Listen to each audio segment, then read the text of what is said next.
All right. So what's happening, everybody? My name is Benie Macaulay, right? And I'm happy to have you guys here for this masterclass. Okay. Today we're going to talk about stereo mixing and mastering, right? I'm going to try my best to share, some of my best practices that I think you can apply to whatever DAW you use. But most of the demonstrations I'm going to do here will be doing in Pro Tools, right? But you can literally apply these to any DAW that you use, all right? So we're going to talk about a few things, and I want this to be an interactive session, right? So like, if you have questions, ask me, because I probably would not remember to make notes of everything I want to share, right? But if you ask me something, we can discuss it, okay?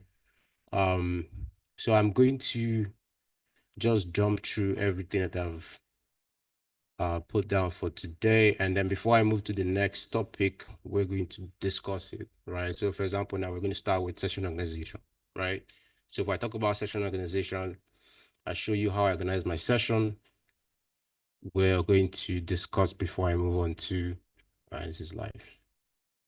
Before I move on to the next thing, right, which is gain stage. Okay. Are we clear? Can we proceed? All right. So the first thing we're going to talk about here is session organization. Now, session organization basically is just simply however you choose to organize your session with the goal of accessibility in mind, right? And what I mean is you just arrange your session in a way where you can see everything, right? For example, this is how I organize my session, okay? Um, Hold on. Okay. So we see that clearly. Let me move this guy to, okay. Right. So this is how I like to organize my sessions, right? So I have the beats at the very top of the session, right? And I have the vocals at the bottom. Now within the beats, I have the drums, and then it goes into, followed by the bass, and then followed by melodies, and then followed by vocals. And then the vocals, I have the lead first, and then I have the background vocals. Now, this is a very simple thing to do, but with this, I know where everything is. Do you understand? So if I want to make any adjustment to bass, I just, I already know it instead of combing through sessions. And this stuff will actually speed up your workflow. Trust me, if you have everything in the right places, you know where, um, you know, you know what to do when you're working. Anybody have any questions about this?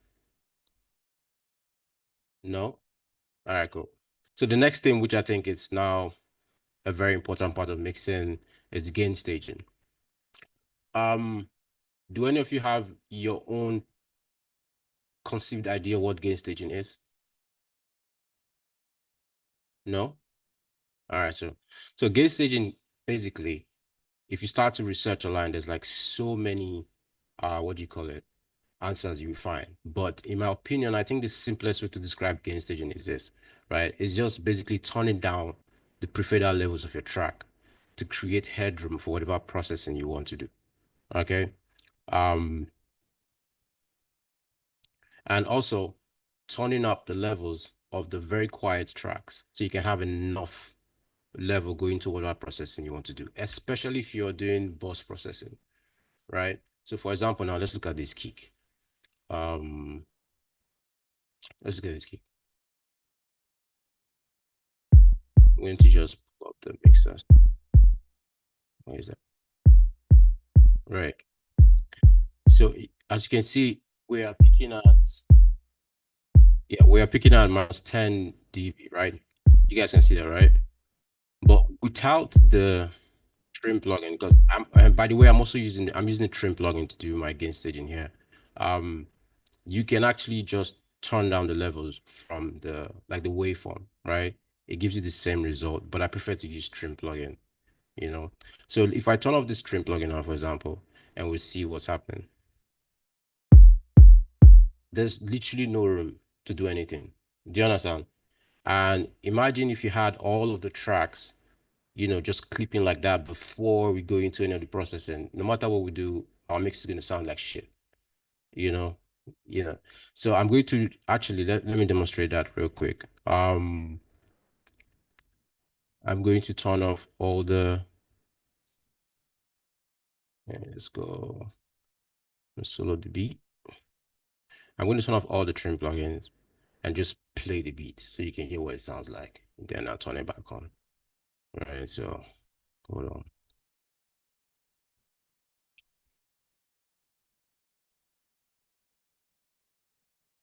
Okay.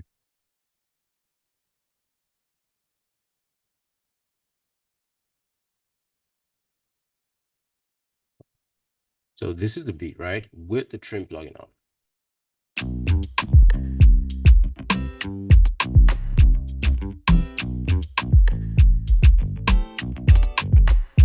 Right? And then without it.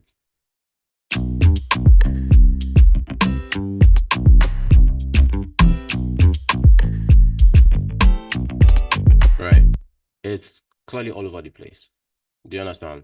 It's just loud and it's just really all over the place. Now, all of the with the trim plugin on and with the gain staging, you can see that it sounds more like you can make out all of the, how will I put it?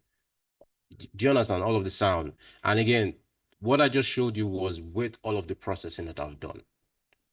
Do you get what I'm saying? So just fixing that first step, that making sure that the gain staging is right, is good enough to actually make the rest of your mix very amazing. Do you get? And like I said, you can do this with the trim plugin. If you're doing this in Logic, you do it with the gain plugin, or you can just go and turn down the level of the the wave, right, from the, yeah, right.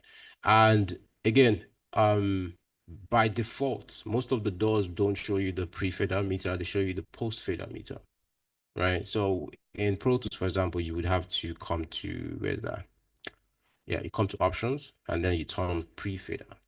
Because that's going to show you the level of the signal before any processing. Same thing with Logic. Logic, you can do the same thing in Logic. You can also, uh, what's it called? Right. Logic, you would have to go to, is that customize bar controls, right? Come to pre-fader monitoring. You turn that on, and then to show you, oh, what's that? Right. And then to show you the levels,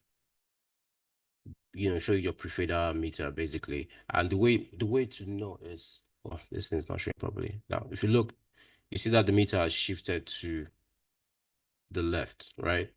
So now if we are playing anything, this is going to show us the pre-fader. But if I turn it off, you see shifted to the right. That's post. Do you understand? So the only way to monitor your levels properly before any processing is to use your pre-fader meter. So whichever door you use, I don't know how Studio One does it. I don't know how Studio One does it, but yeah, you can, just make sure you're monitoring from your pre-fader when you're doing gain staging, right? Um, that's how you do that. Anybody raise their hand? I thought I saw someone raise their hand. Okay. Yeah. Okay, so you just go to customize control bar and display, right? And then you see that, right? Yeah, and that's it. That's how you bring that in Logic. Meanwhile, hold on. Oh, I just realized I'm not even recording. I'm supposed to be recording this. Maybe 1 second. Oh, can't do that. Okay.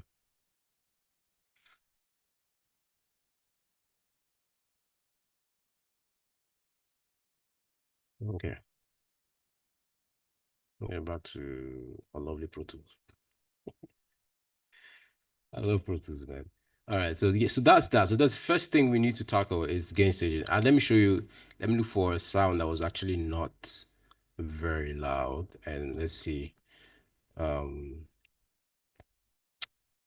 and again, I don't necessarily do this for every track. I will only do it when the track is too loud or too quiet.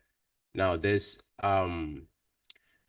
like a recommended level that people, a lot of people recommend, something like between -18 to -15 dB LEFS, right? But I just think if you can get, whatever you think works for you in terms of the amount of headroom that you need, right? For example, now that kick that I just played just now, you can see that we're hitting minus 10 dB. Do you understand?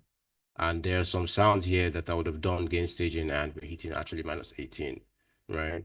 And then there's some sound that we're hitting minus 15 before the processing, right? So again, I think it just depends on what you really want, right? But just make sure you have enough headroom. Do you get? And just make sure it's not too quiet. That's like the very first thing you need to know or you need to understand about gain staging, essentially. And then from there, any other thing that you do in terms of how you adjust your fader will affect again the post, right? We affect the post process. That's essentially it. So, anybody have any questions about the gain staging I just talked about? Are we clear? Are we sure? All right, cool.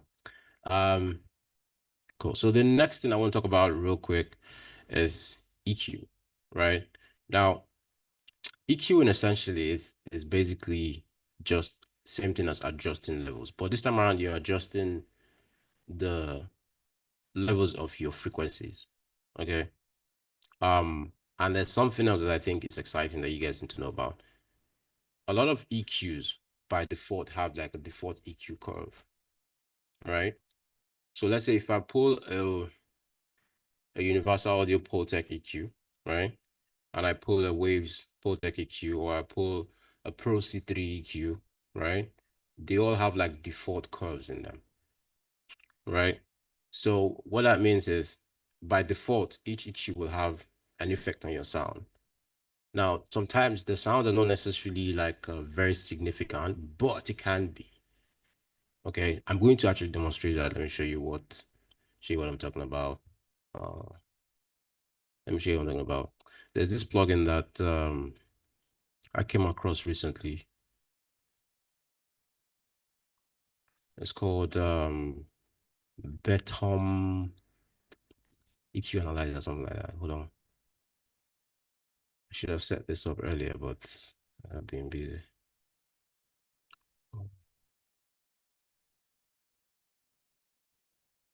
Um,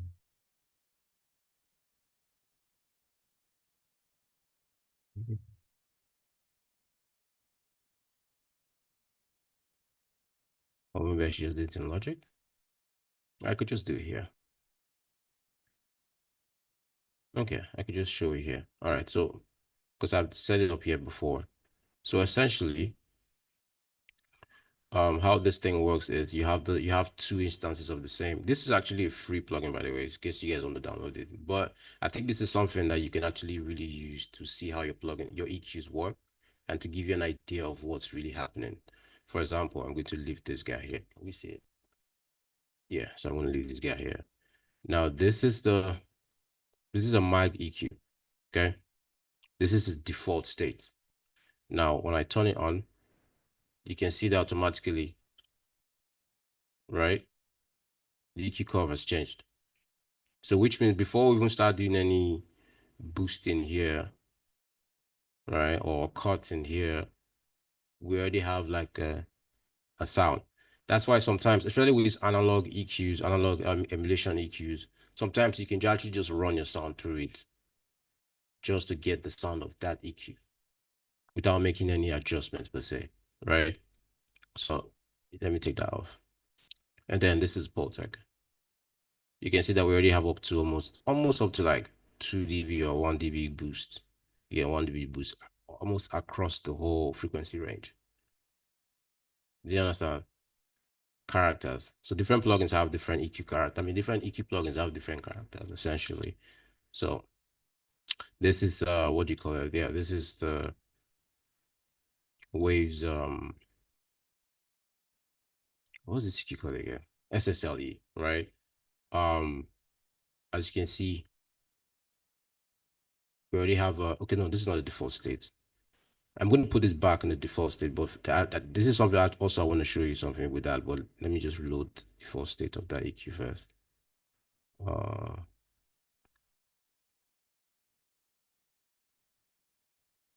hate logic for this. Okay, okay, cool. All right, so default state for this one is actually not very crazy. Cool, what's that?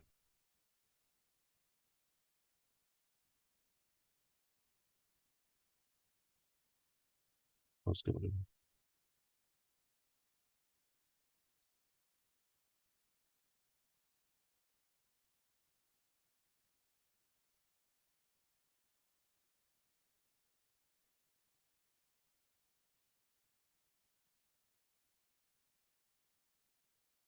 It's not letting me show what I want to show you. But there's something I'm trying to show you here with this. So this, have anybody used this EQ before? This SSL, right? You used it before. Which one do you use, the UAD or the waves? Okay, so waves have two types. The reason I pulled this one out, this is the second one from Wave. This one has two EQ type. You have brown and you have black. Now, the reason I bring this one up is because I use the UAD version of this EQ, right? And that one also has two types. And that's because, let's turn the EQ on. Both types of EQ have different like characteristics. Now, this is black, right? So black sounds thinner, right? And you can even see it from the EQ curve, right? It sounds like it's, there's more happening there. Then when we go back to brown, it opens up a little bit. Let's go to Pro Tools so I can show you what I'm talking about. So, but when I get to my vocal chain for this song, you see what I'm talking about, because that's what I did here. And I like to use the brown type as well because of that, right? As you can see, I'm using yeah, I'm using the brown type. Yeah, using the brown type because it sounds very, very thick. But I'm starting to move off course. So let's go back to this EQ talk. Okay. Right. So in terms of EQing, in terms of how I use EQs, especially when I'm mixing beats, it's quite simple, right? I'm not doing a lot. Um what I do mostly is just target resonant frequencies in the beat, or and then create, space for the instrument within the mix, essentially. So let's look at some of the melodies here and see what I'm doing. What's this?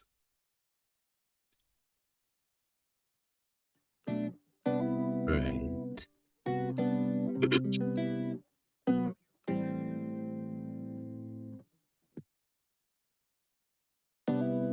Right.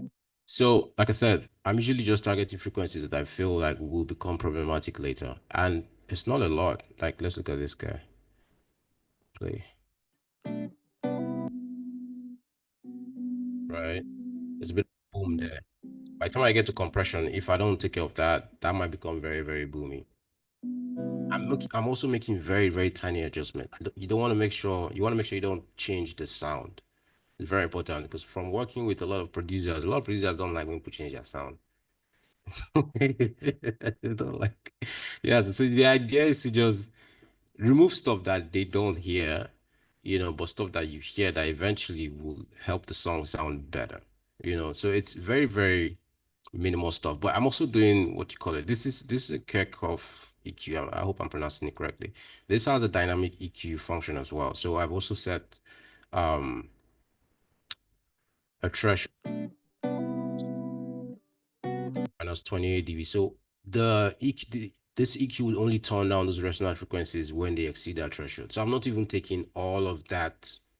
Do you get all of that frequencies in that spot? I'm just targeting the one that is really, really, really harsh, right?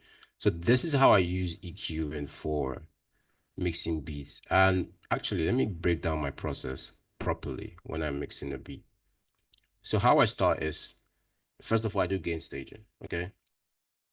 And then I do the EQing to remove resonant frequencies and to essentially, just carve out space for the instrument within the mix. Okay. But after I've done that, I will now do a rough mix. So which means I'll mix the beat properly, get it to sound as good as can possibly sound, but I won't do any compression. Do you understand? And that's because I do bus processing mainly when it comes to compression, right?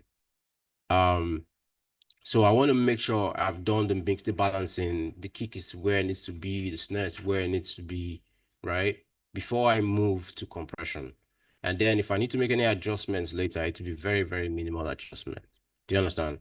And that's because when you're doing bus compression, for example, if you reduce the level of the instrument or increase the level of the instrument, in your song, you are going to essentially change how the compressor is going to react to that.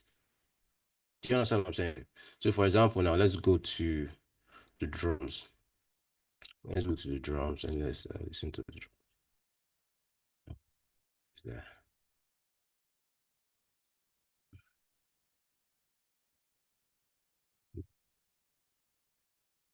Let's go to the drums. Let me show you something real quick.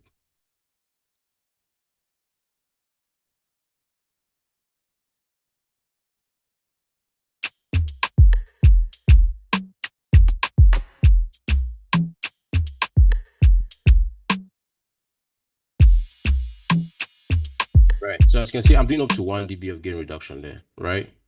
But if I maybe for some reason I decided, oh, I want to turn down the drums. So maybe you're mixing your song and you say you want to turn down the drums, and then I turn down the drums, everything to maybe like I don't know another 10 dB, right? It becomes very quiet, right? There's almost no compression happening.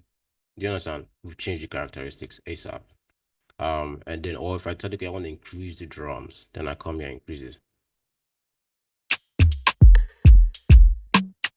Now we're getting more compression than we actually needed, right? So that's why I like to make sure like I've done the balancing before I get to compression, right? So even when I make adjustments, it will be very minimal, but you can still make adjustment. The only thing you have to bear in mind is if, for example, I decide to drop the drums by, I don't know, 5 dB, right? And then I would obviously now need to come to my compressor, right?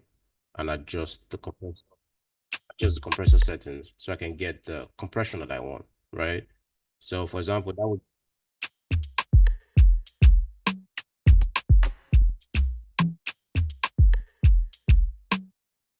mean I will adjust the peak reduction to get the compression that I need and then maybe boost that I want. But that's just something to bear in mind when you're doing bus processing, right? So if you route all the tracks to a bus and do your processing there, when you adjust the level, it will affect the processing you've done, especially compression, essentially. That's that. So I want us to discuss. Do you guys have any questions on compression in general? I want to discuss compression like in detail because I know a lot of people struggle with compression per se, right? You guys have any particular questions about compressors? No? Okay, for drums, I usually just target 1 dB, right? I feel like at 1 dB, it just keeps everything tight. But you might want more than that. All you have to do is just keep cranking and just listen for the character, right? For example, let's actually even compress this harder. Um,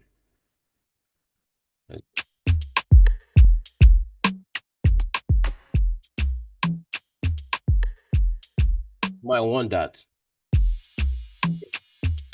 At 7 dB of gain reduction, the rest of the like we can't hear a lot of the other like percussions. They kind of like disappear into the mix. But again, it depends on the kind of music you're working on, right? And it depends on what you need. But I feel like at 1 dB, you usually get good enough like glue for your drums, right? And then that's what I target. Or sometimes I go up to -2 dB, depending on what I want. But if you another thing you should notice, this is actually an opto compressor. Anybody know that? Okay, cool. So this is an opto compressor. So which means this compressor has a very, very slow attack, right? By default, I think the attack's about 10 milliseconds, right? And then the release is like program dependent. Okay. Now, but what that means is you're not getting a very, very fast attack, for your drums. Most people prefer to use something like an FET style compressor that has a fast attack like 1176, or even maybe just use a normal Pro C2 and just adjust the attack to be very fast. But I don't like to compress the transients. I like to compress the tonal part of the sound. So I like the transient to cut through. That's why I'm using this. Do you understand? So that snap is there, and then I'm only affecting the tonal part of the sound. In my opinion, that's a very good way to work because instead of having to look for I mean, use a transient shaper at the end of my thing to try to add more transient. It's already there, right? And then the only thing I'll probably do is maybe add some more extra transient with the limiter, or something, right? You just emphasize the transient with the limiter. I think that's what I did here. Yeah. So I have the transient emphasis set to like 50%. Okay. But again, for me, this is how I like to work. And a lot of people like to actually use maybe FET style or a VCA compressor when compressing drums. But me, I prefer to use uh yeah. Okay. I would soft clip before limiting. Probably the only time when I use clipping is when I'm mastering, right? I would soft clip before limiting. Yeah. So that's when I would use the yeah. Thank you for joining us. Yeah. Okay.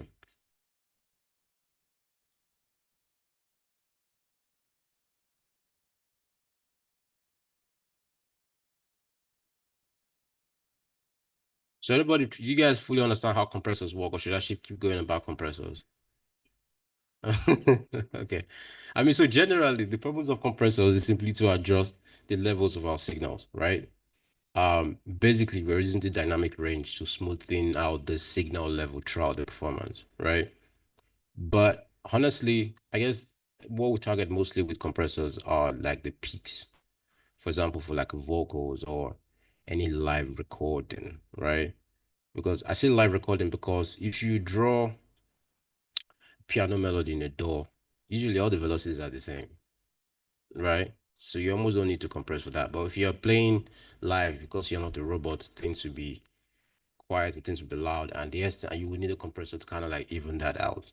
Even though you don't want it to be like brick wall, but you want to have it, balanced in a sense. Um, and then let's just talk about I'm going to load the compressor and then we're just going to talk about like the basic functions of the compressor because there are some things about compressors that can be very confusing. It was confusing for me at first, to be honest. But I think I have a decent understanding of how compressors work. So I'm just going to load the track here. Uh, um, Let's use the neutron. Okay, I think I can use this one to demonstrate. Basically, I mean, usually compressors have the same, I guess, parameters, right? You have threshold, okay? You have attack, you have release, you have a ratio. Now, everybody understand how threshold works, right? So threshold is when obviously the sound goes above the threshold, the compressor starts to compress, right? Um, the attack is how fast the compressors begin to attack, right? The release is how quickly, you can control how quickly the compression start to let go of the compression, or the compressor lets go of the compression. Wow, tongue twist. All right, right. So that's the release. What about the ratio? I think ratio is where it gets really tricky, right? So ratio determines the amount of compression that you get, right? For example, 2:1 means for every 2 dB above your threshold, right? Compressor is going to allow only 1 dB to pass through. Do you understand? So which means if we have a signal, for example, that exceeds our threshold by say 8 dB, the compressor is going to turn out that signal by 4 dB and let 4 dB pass through 2:1. Do you understand? But if we set our ratio to say 4:1, for example, it just means for every 4 dB above the threshold, the compressor is going to let just 1 dB pass through, right? So which means if we have, again, the same signal exceeds our threshold by 8 dB, compressor is going to allow only 2 dB pass through, and we have a 6 dB of gain reduction. Does that make sense? Yeah. And essentially, the higher the ratio, okay, the higher the compression you're going to get. Essentially, that's like the easiest way to understand how this works. The higher the ratio, the higher the compression you're gonna get. And when we get to like, I guess 100 to 1, that's like about that becomes limiting essentially. All right. But just understand that the higher the ratio, the higher the amount of compression you're going to get. Okay, that's like the thing you need to just bear in mind. And then obviously this will affect the attack, will affect how fast the compressor begins to compress. The release determines how quickly it stops to compress. And then there's also knee settings. I think a lot of compressors has this knee setting as well. Anybody have an idea what it's for? Okay, so the knee setting actually just determines how quickly the sound goes from being uncompressed to compressed. So a hard knee means it's just going to like boom into compression, right? Softness when you like glide into compression, essentially, right? That's how that works. And then usually you have your makeup gain to, add gain back to make the sound fuller. So for example, when we had that 6 dB of gain reduction, we'll just come and use our makeup gain to make up. But in my opinion, I don't know. I don't like always necessarily add the exact same amount of gain reduction I get when it comes to makeup gain, right? I just add as according to what the sound needs. Do you understand? I think the most important thing is just listen, use your ears, see how the sound is interacting with your music, and make those decisions, right? So, but yeah, you have your makeup gain, and then usually you have a mix knob. And this essentially is just in case you want to do maybe like parallel compression, right? So you would you can mix both the dry signal and the compressed signal together, to create that parallel compression effect. So that's literally everything there is to talk about when it comes to compression. But there's one more thing you should know. If you are using what do you call it? Analog emulation compressors like, like these 1176, for example. This is an FET, like I said, this is an FET style compressor. Um, Their settings are a bit different. It's still similar though. But you don't have a threshold for this compressor. For example, it has a fixed threshold compressor, right? This is a fixed threshold compressor. So which means the more input you drive into the compressor, the more compression you're going to get because the threshold is like fixed. You just increase your sound to meet up with that, and then you start to get compression. And then obviously the output is just like your makeup gain. The attack on these ones though are set differently, right? So, in a normal compressor, let's go back to the other compressor. Oh, is it? Okay. And yeah, like in this compressor, usually a lot of compressors like this, the attack is okay. This is like fast, right? And then more you increase it, the slower it gets. Okay. But with an analog emulation, like with this one in particular, the this is slow and this is fast. Do you understand? So it's like gear one, gear two, gear three, gear four. Gear one is slow. Yeah, exactly. So that's how this one works. And then the same thing with the release. And then obviously you have the ratio. And there's also something here that this compressor has that I think is very cool. It's called like the all button mode. Usually that's what you would use for sidechain compression. I'll show you that in a bit when I show you sidechain compression on the drums that I did for this song. Like if you click shift and press. Okay. Okay, I think this is different. With waves, all you have to do is just click all. But with UAD1, you click shift and press 20 to select the all button mode. And at that point, this compressor will start to act like a limiter, essentially. And that's what you need to do when you're doing sidechain compression. Let me show you that real quick. Um, for example, for this record, actually for most records that I mix, I only do sidechain compression for drums, right?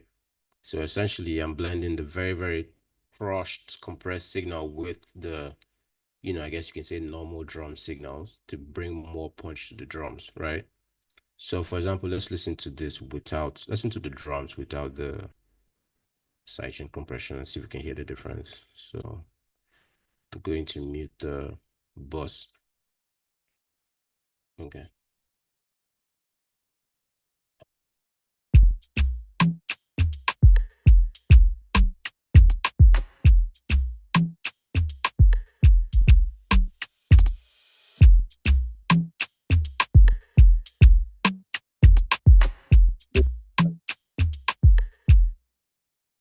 Yeah, it is. Sorry. Hear the difference, right? Right. So you can essentially do parallel compression for anything that you're trying to add like live to, right? Let me show you how I've set this up. Again, I'm in level 76 for this because again, this is a very fast compressor and this is a parallel compression, and I want that attack to kick in very quickly. But I've also set the attack to right to around like I get the midpoint just to allow a little bit of transient to go through, because I want to add both punch and body to the drums with this, right? If I set this to the fastest, it will just like clamp down on that transient very quickly, and then you would get the compression on the tonal part, which means you still get like this punch from those lesser, the quieter element, but the extra punch would not be there necessarily, right? So I've said this to be like a midpoint, but the release is a very, very fast release, right? Right. So, and like I said, all button, right? Selected that. So now it's acting like a limiter, right? And then actually let me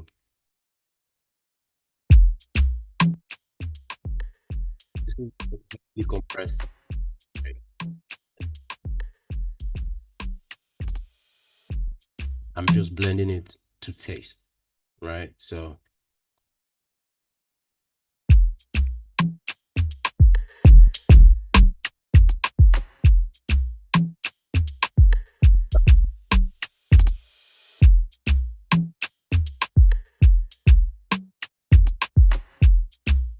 right. So that's essentially how I use sidechain compression for drums. I think it's very, very important. I think it's because at the end of the day, a lot of songs that you mix or that you work on, I think the first thing that people want to hear is the drums. Like they want to hear how, do you understand? It's like with Afrobeat, we want our drums to knock. So that's where I mostly use sidechain, I mean parallel compression. Thank you. Parallel compression. Do you understand? Yeah. Um, what else? I wanted to say something just and I forgot. Yeah. So there are also, I mean, this is also how I set, I think this is also important. This is how I set my parallel compression. I usually just send a copy of all the drum elements to a new bus, right? As you can see, because what I did first, obviously, was route all the drums to the drum bus. That's where I'm doing my compression. And then I'm doing a send here. As you can see, I wrote this send, and I've sent a copy of the drums to the parallel compression bus, and then that's where I'm doing the parallel compression, and then I'm blending it. Do you understand? Yeah, go ahead.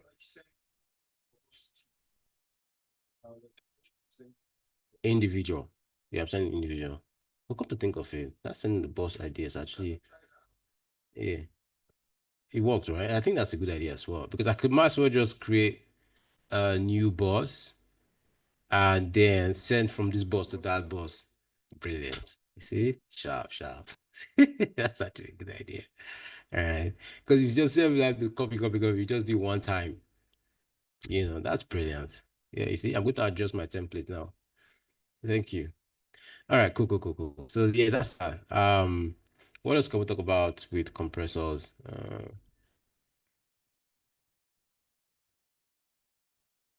There's different kinds of compressors. I actually wrote a long note, but I don't think we should go into that deeply. I think in my opinion, the two compressor types that you should just really familiarize yourself with is FET and Opto. FET is very, very fast. Opto is like not very fast, right? So it's great for like bass, vocals. Do you understand? So anything that you want to retain transient in, for example, right? So that's that. Okay, let me just dive a bit more into my bus routing. Um, okay. So like I mentioned before, I keep going off. Okay. Like I mentioned before, what I do mostly is, bus processing for different elements of the record. Drums go to drum bus, bass go to bass bus, melodies go to melody bus, right? So the main processing I would do for the individual tracks, like I mentioned before, is gain staging and EQ, right? Then everything else will happen in the bus, except I need to do maybe like a saturation on the bass, and I don't want to affect all the bass going to that bass bus. Then I'll do it on that particular bass. Do you understand? So essentially, any processing I want to do on any sound, I don't want to affect everything else. I just put it on the main track. But stuff like compression that I know will affect all of this sound in this group, I'll send it to the bus that that group belongs to. Okay. In my mind, I think that actually helps you get a cleaner sound. Do you understand? When everything is like processed like that in bits, it's almost like digital summing for your drums, for your bass. Do you get what I'm saying? And then all of that as well gets summed up to, you can see that, gets summed up to my beat bus, beat aux track essentially, right?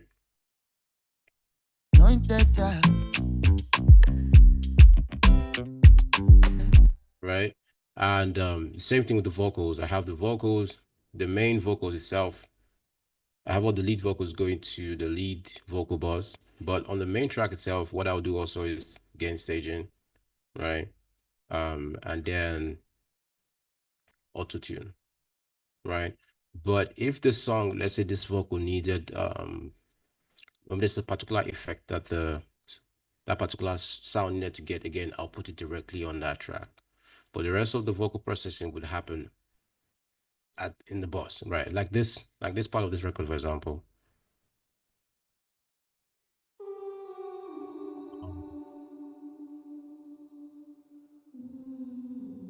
So there's another EQ here just to take off.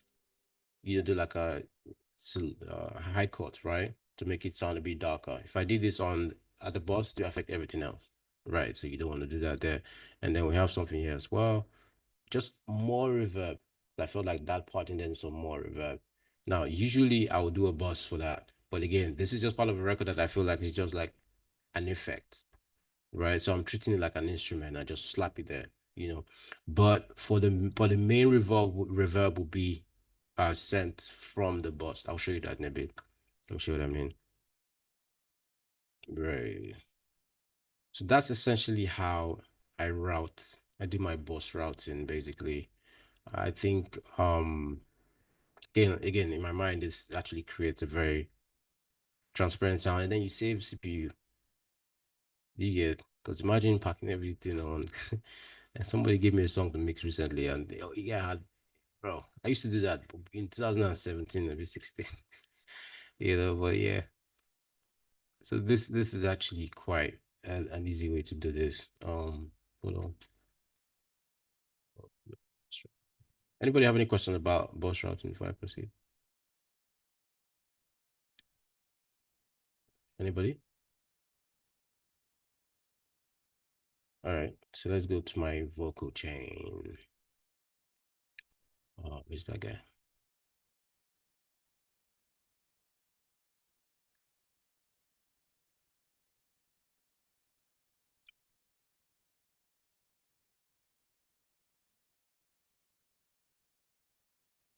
Times with that number, I don't wonder.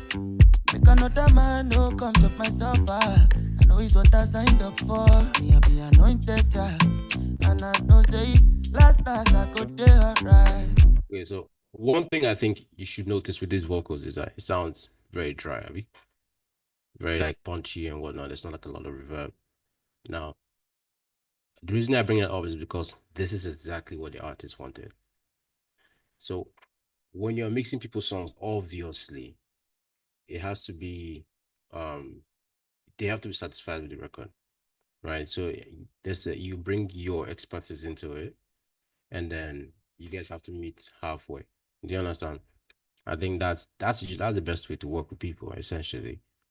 I've done over like 1,000 records, and I've worked with different kinds of people, but the idea is to make something, create something that you are very proud of, but they're also very satisfied with.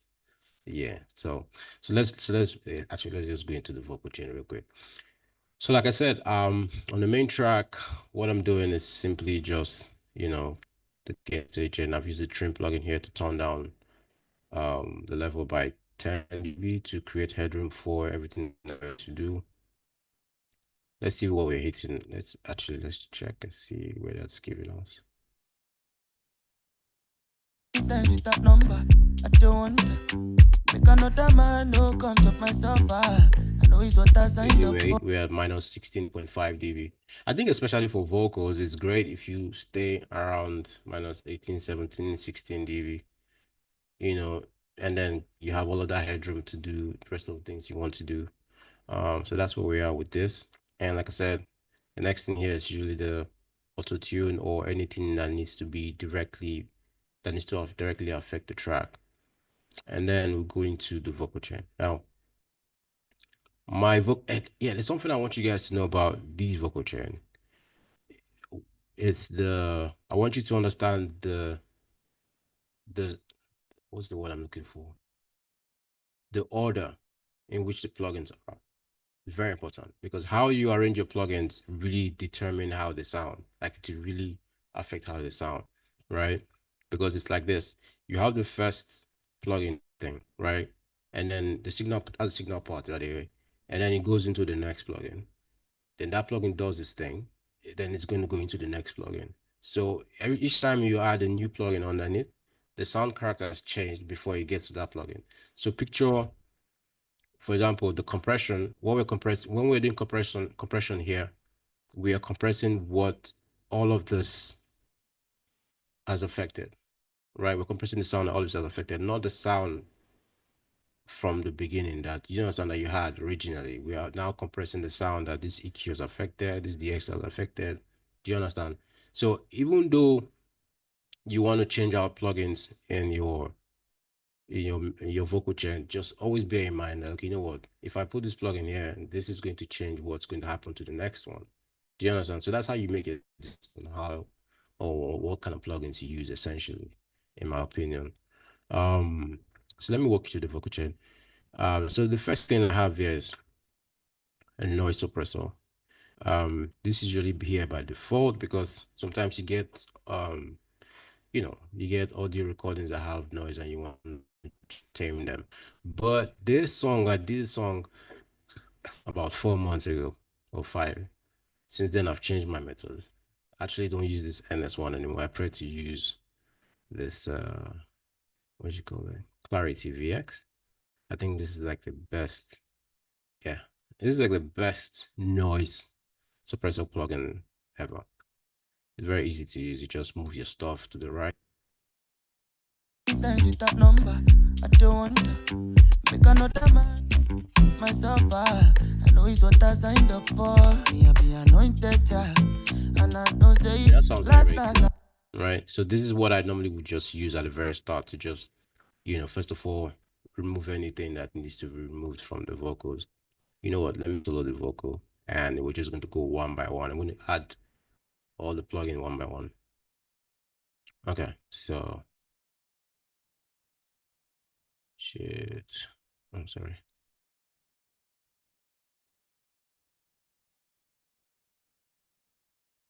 Pick it up. Okay. Okay.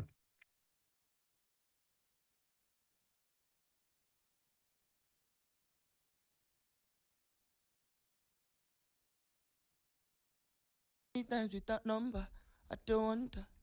Make another man no come chop myself. I know it's what I Right. signed So if up there was for. any noise, sort of would have, taken that out with that. And then the next plugin here is the cache cache off. Cache off EQ. This is like I guess in my opinion a much better version of the Pro Q3, right? It's debatable, sha, but yeah, this is a very, very dope plugin. And what I do with this essentially is just tame resonant frequency. So this is without the resonant frequencies or whatnot. I mean without the EQ. Times with that number, I don't wonder.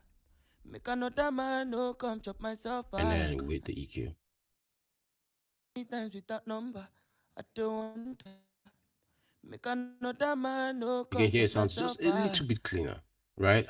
Is it just me? No, right? So it does sound a little bit cleaner, but the vocal stays the same. The character is still the same, right? Like I said, I'm only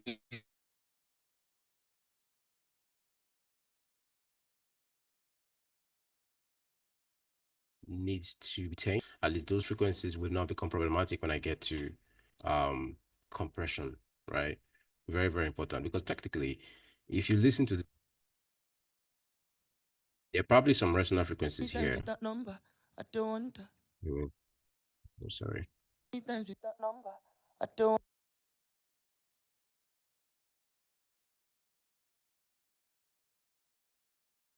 Many times with that number, I don't. Right? I could have taken it out, but like I said, I would only just remove stuff that I feel like will be very, very problematic at the end of the day, right?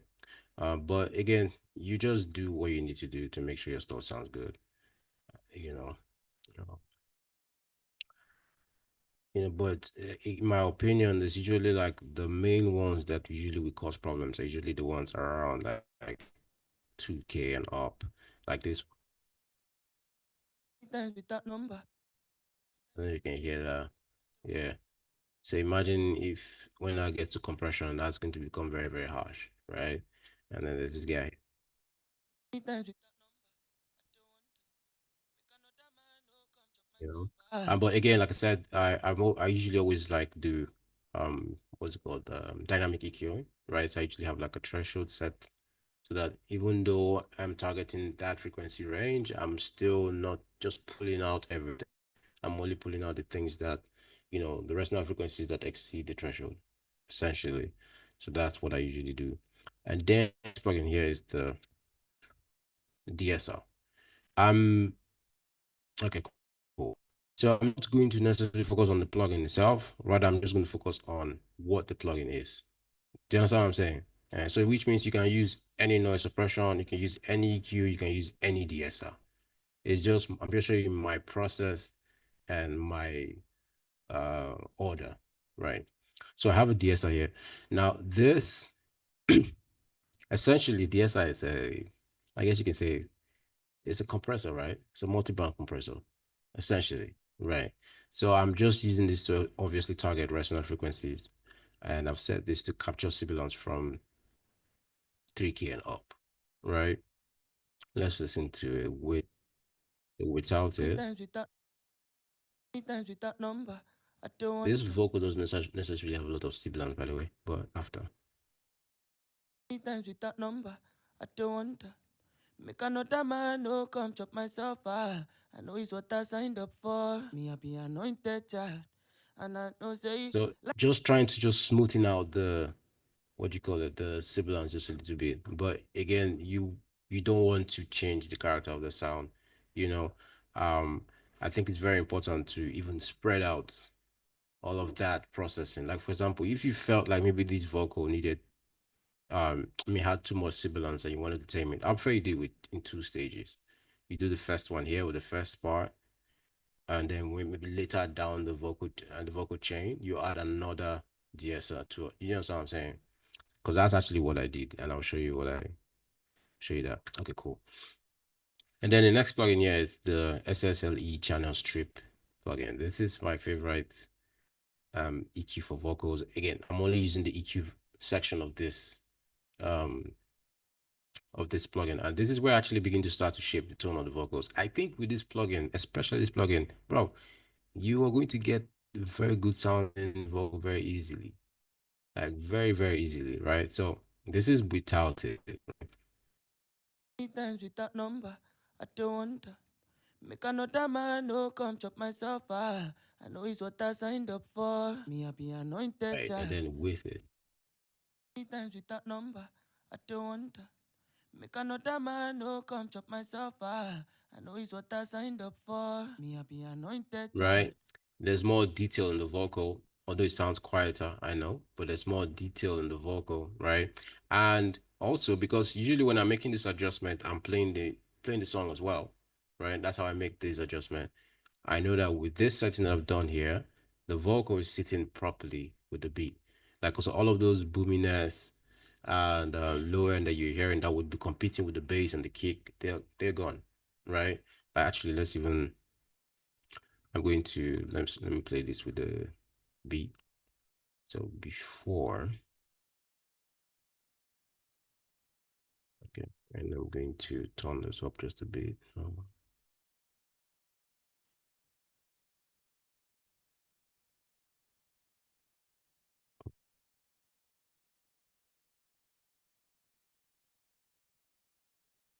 Okay. Times without no, times without number. I don't wonder. Make another man no come chop myself. I know it's what I signed up for. Me, I be anointed child. And then with the EQ. Times without number. I don't wonder. Make another man no come chop myself. I know it's what I signed up for. Me, I be anointed child. And I know say Right. So I feel like instantly it's already like sitting into the beat properly. Right. So yeah, that's that. And then let me walk you through the settings actually. Um so another reason, like I think I mentioned this before in my video. Another reason I actually like to use this particular version of this UAD version of this plugin is the fact because it don't have like numbers per se. So which means I'm not thinking, oh, 5 might be too much or 10 might be too much, right? I'm just listening for how it works or how it interacts with the music. Do you understand? Yeah. But I mean, if you have the waves, fine, it's still great. But I think if you can detach yourself from numbers, you can make some better decisions when it comes to mixing. Because naturally, your mind will tell you, 15, that's too much. Or, do you understand what I'm saying? Or two, maybe two is not enough.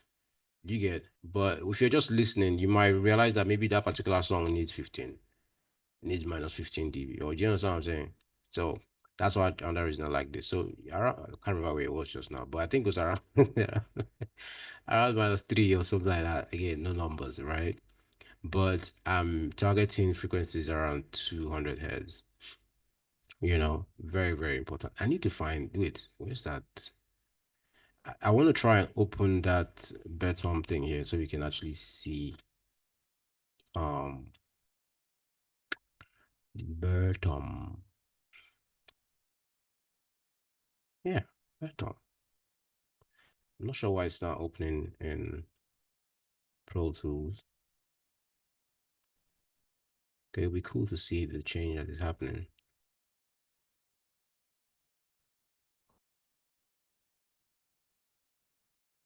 Anyways, but I can't find it. Well, anyways, let's just jump back into it. Okay. Right. So usually this is where, yes, you're right, you're right. My bad. Okay, so I usually target, around 200 hertz for low frequencies in vocals. That's usually where I start from, because when I pull down, do some attenuation around there, you start to get more clarity in the vocals very easily. But, usually, I'm telling you, I think I've done a lot of records. I don't think I've ever brought it down to 100. 200 always sounds good because the way it works is the EQ curve is not like, um, it's not like when you do like a digital, like a normal like Pro Q3 EQ, and then it's just like do you understand? It's more the bell how do I explain it? Is it bell or what's the word for it? The slope, right? Thank you. The slope is not, you understand, it's very wide. So you can still get a lot of low end creeping through, and which is just great. That's that. And then for the low mid frequencies, yeah. So I usually like to set the bell to be a very tight one. I'm just doing a notch, which is essentially actually what this EQ curve is essentially this one. Let me show you. It's essentially this, basically. Exactly. Yeah. That's what I'm trying to show you. That EQ curve is essentially this. I just did it on this right. So you can see it and put that at 200. Right. So 200. And this was like 3, right? Cool. And yeah, so brown mode, right, selected. So this is exactly what it looks like, right? So you see, we're not doing like a low cut. So we still have a bass, decent bass going through, yeah, essentially. So I feel that's usually my starting point, and I think it's a good place to start when it comes to taming like low frequencies. And then on the low mid, I'd like to target somewhere around 750 as my target, as my starting point. Good. I like to start at 750 as my starting point. You're right. But again, depending on what the record needs. But usually around here, and then I can sweep down and up. Let me show you how I normally would do it anyway. times without So number. I don't wonder. put this to 0. Okay, we actually put this to 15. Many times with that number, I do wonder. Make another man no come chop myself. I know it's what I signed up for. over. Me, I be anointed child. And I know It say, sounds last I go there right. very, very But I good. know my knees in the night. Pray But like I for said, peace usually this of is my starting mind. point usually, and most vocals, you usually will go between around 600 to it should be like 900 heads or thereabouts, right? So that's what I'm doing there. But then again, the curve, the bell is a very tight bell. Many times Different with when it's that wide. number, I don't wonder. I'll stay now. Make another man no You understand? come chop That myself. would, I know it's what I signed up for. Me, right. I be anointed But what child. And I know say, just that last I sharp go there right. bell, But I know my knees in the night. Pray for right? peace of mind. Many trials and tribulations come, but we got no choice but to perform. But Whenever again, I it dey depends on what write the my artist wants. Yeah. song, Some artists want their vocals to sound, deeper or whatever. But again, it's just as simple as you can see. It's a very simple adjustment. You target where the next of sound is, and then you can just make adjustments based on what they want. Maybe when I send this mix, they'll be like, oh, maybe when I send this mix, I send it at here. Go make the vocals many a bit times with thicker, that and you number, just increase, right? And then you send it back. Okay, yeah, it's fine. many times with that number, I don't wonder. It's quite easy. Around the high mid frequency, I'm doing a cut here up to, I don't know, let's say, I don't know, -1, around 3K.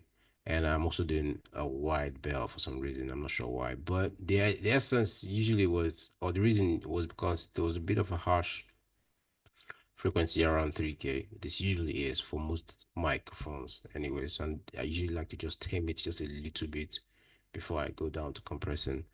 And then for the highs, I'm just trying to add a bit of shine to the vocals around 16 kilohertz, just at the very, very top, right? But this I usually do this in two stages. This is the first stage. I usually will just do the first one here with this SSL EQ, and then when I get to my multi-band processing, then I'll add some more A as usual. I mean again, right? So that's what this is, right? So now at this from this stage now I will go into my first compressor, right? Personally, I like to compress in series, right? I like to use two compressors. So the first compressor is essentially just taming peaks, okay?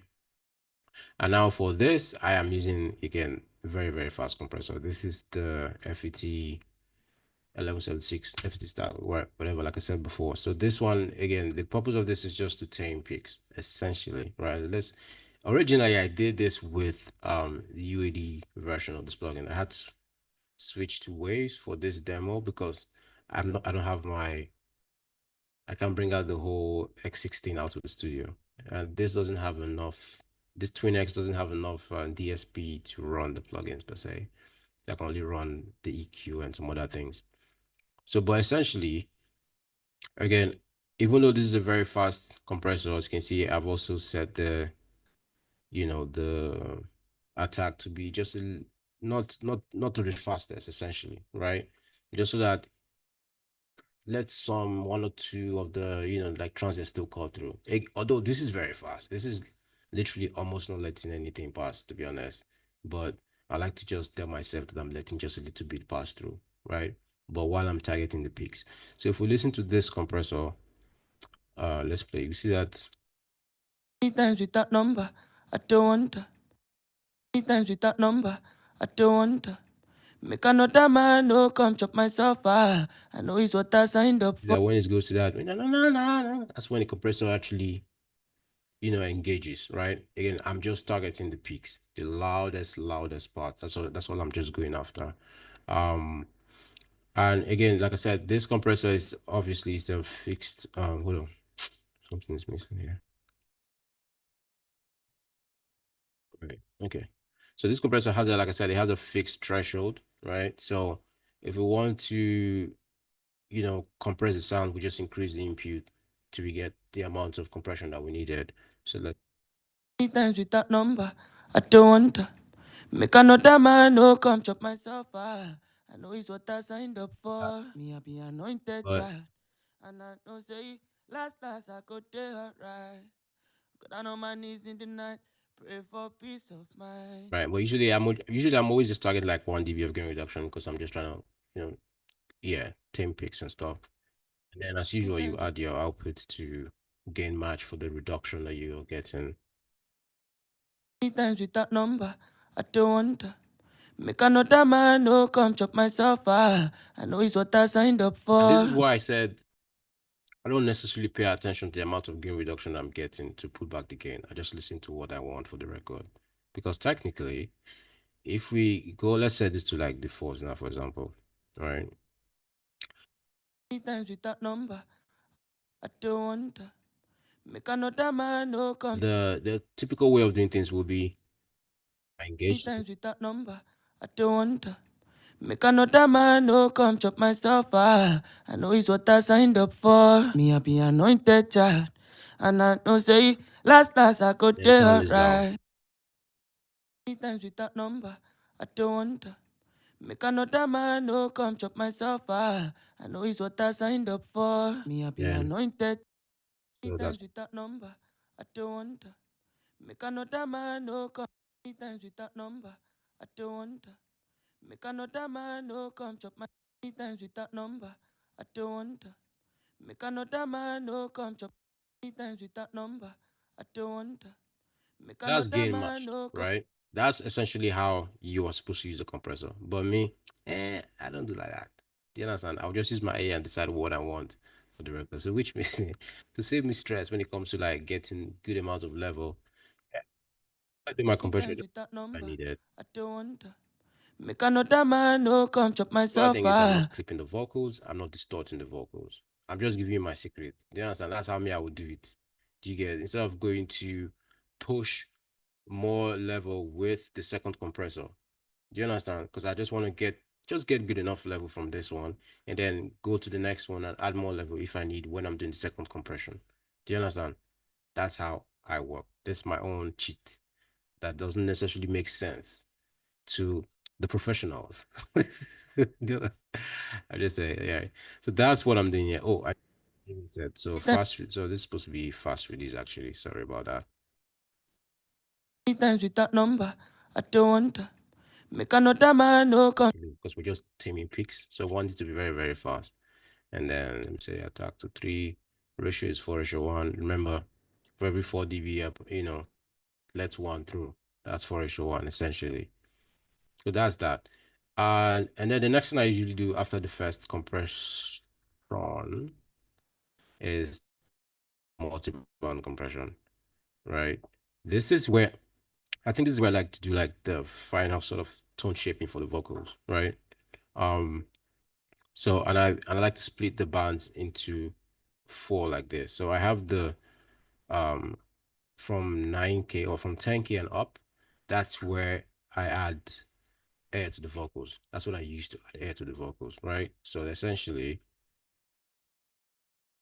Times with that number, I don't wonder. right? And then from 1.3K or usually around 1.5K to 10K, that's where I would use to control the clarity of the vocals, right? For example, let's actually play with the beat and listen to that. Oh. Times with that number, I don't wonder. Make another man no come chop myself. I know it's what I signed up for. Me I be anointed child, and I Now know that turn all say the way down, you can hear that it's not as clear, right? But times with that number, I don't wonder. Make another man no come chop myself. I know it's what I signed up for. Me I be anointed around child. 4, you have enough clarity. But I'm going to show you how to actually do this from scratch. I'm going to show you like how to do it from scratch. I just want to show you what I'm doing, and I'll actually just show you how to do this from scratch so you can actually see it. And then from 91 hertz up to 1.3K is usually where I like to control. I use that to control the low mids. That's the low mid essentially, right? And then everything below 91 hertz, I just roll off. I don't need those for the vocals. So let me show you how to do this from scratch. Actually, it's very simple. La, la, la, la, la, la, la. Because this was something that was actually quite confusing for me at first when I started. mixing vocals, right? So essentially, you would obviously you would load your plugin like this, right? You load the plugin, and this is what you get. And then this will usually be set to electro, I think. Electro. All right. So again, like I said, the first thing I'll do is just set my crossover point, right? So which means from 10K and up,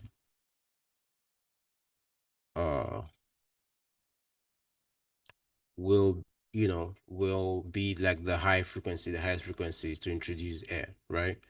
And then from 1.5K, in this case I did 1.3, but again, I feel like after you set the crossover point, you can obviously just move in front and back to see, do you understand what works perfectly for your record, but around this range, right? So from 1.3K to 10K, that would be I guess we could just say high mids, but essentially that part will be that frequency range is what I'll use to control the clarity of the vocals, right? And then from 92, let's just leave that as 92. Then 92 to 1.3K, that's where I'll use to control the low mid frequencies, right? The body of the vocals essentially. Right.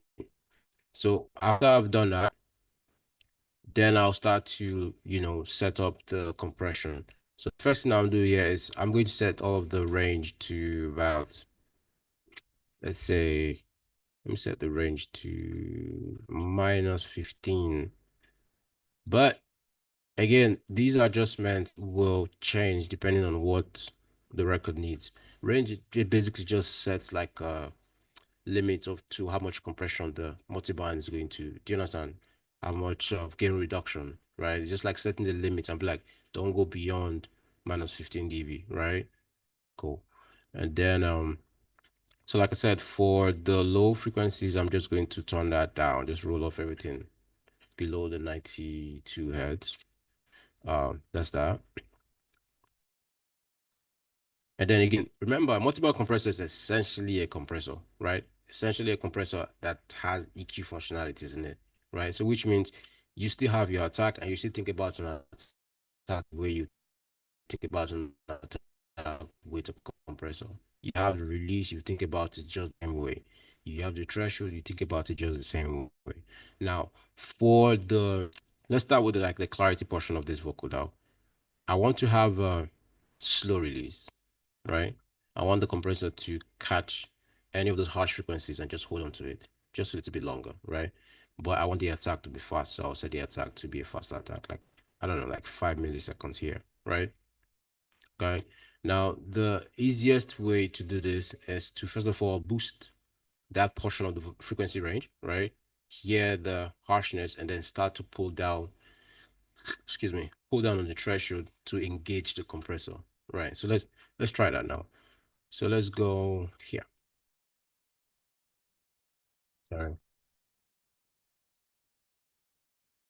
Times with that number, I don't wonder.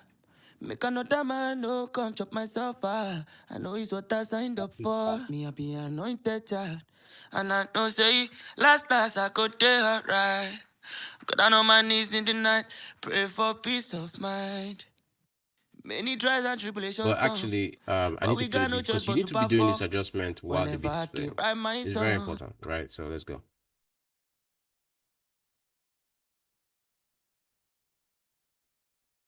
Times with that number, I don't wonder. Make another man no come chop myself. I know it's what I signed up for. Me, I be anointed child. Sorry, I didn't know. And I don't say last I could do the one I wasn't sounding good. Okay, so again, like I said, so you boost.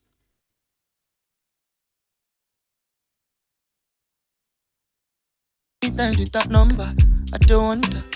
Make another man no come chop myself. I know it's what I signed up for. It's about to start getting very, very annoying, right?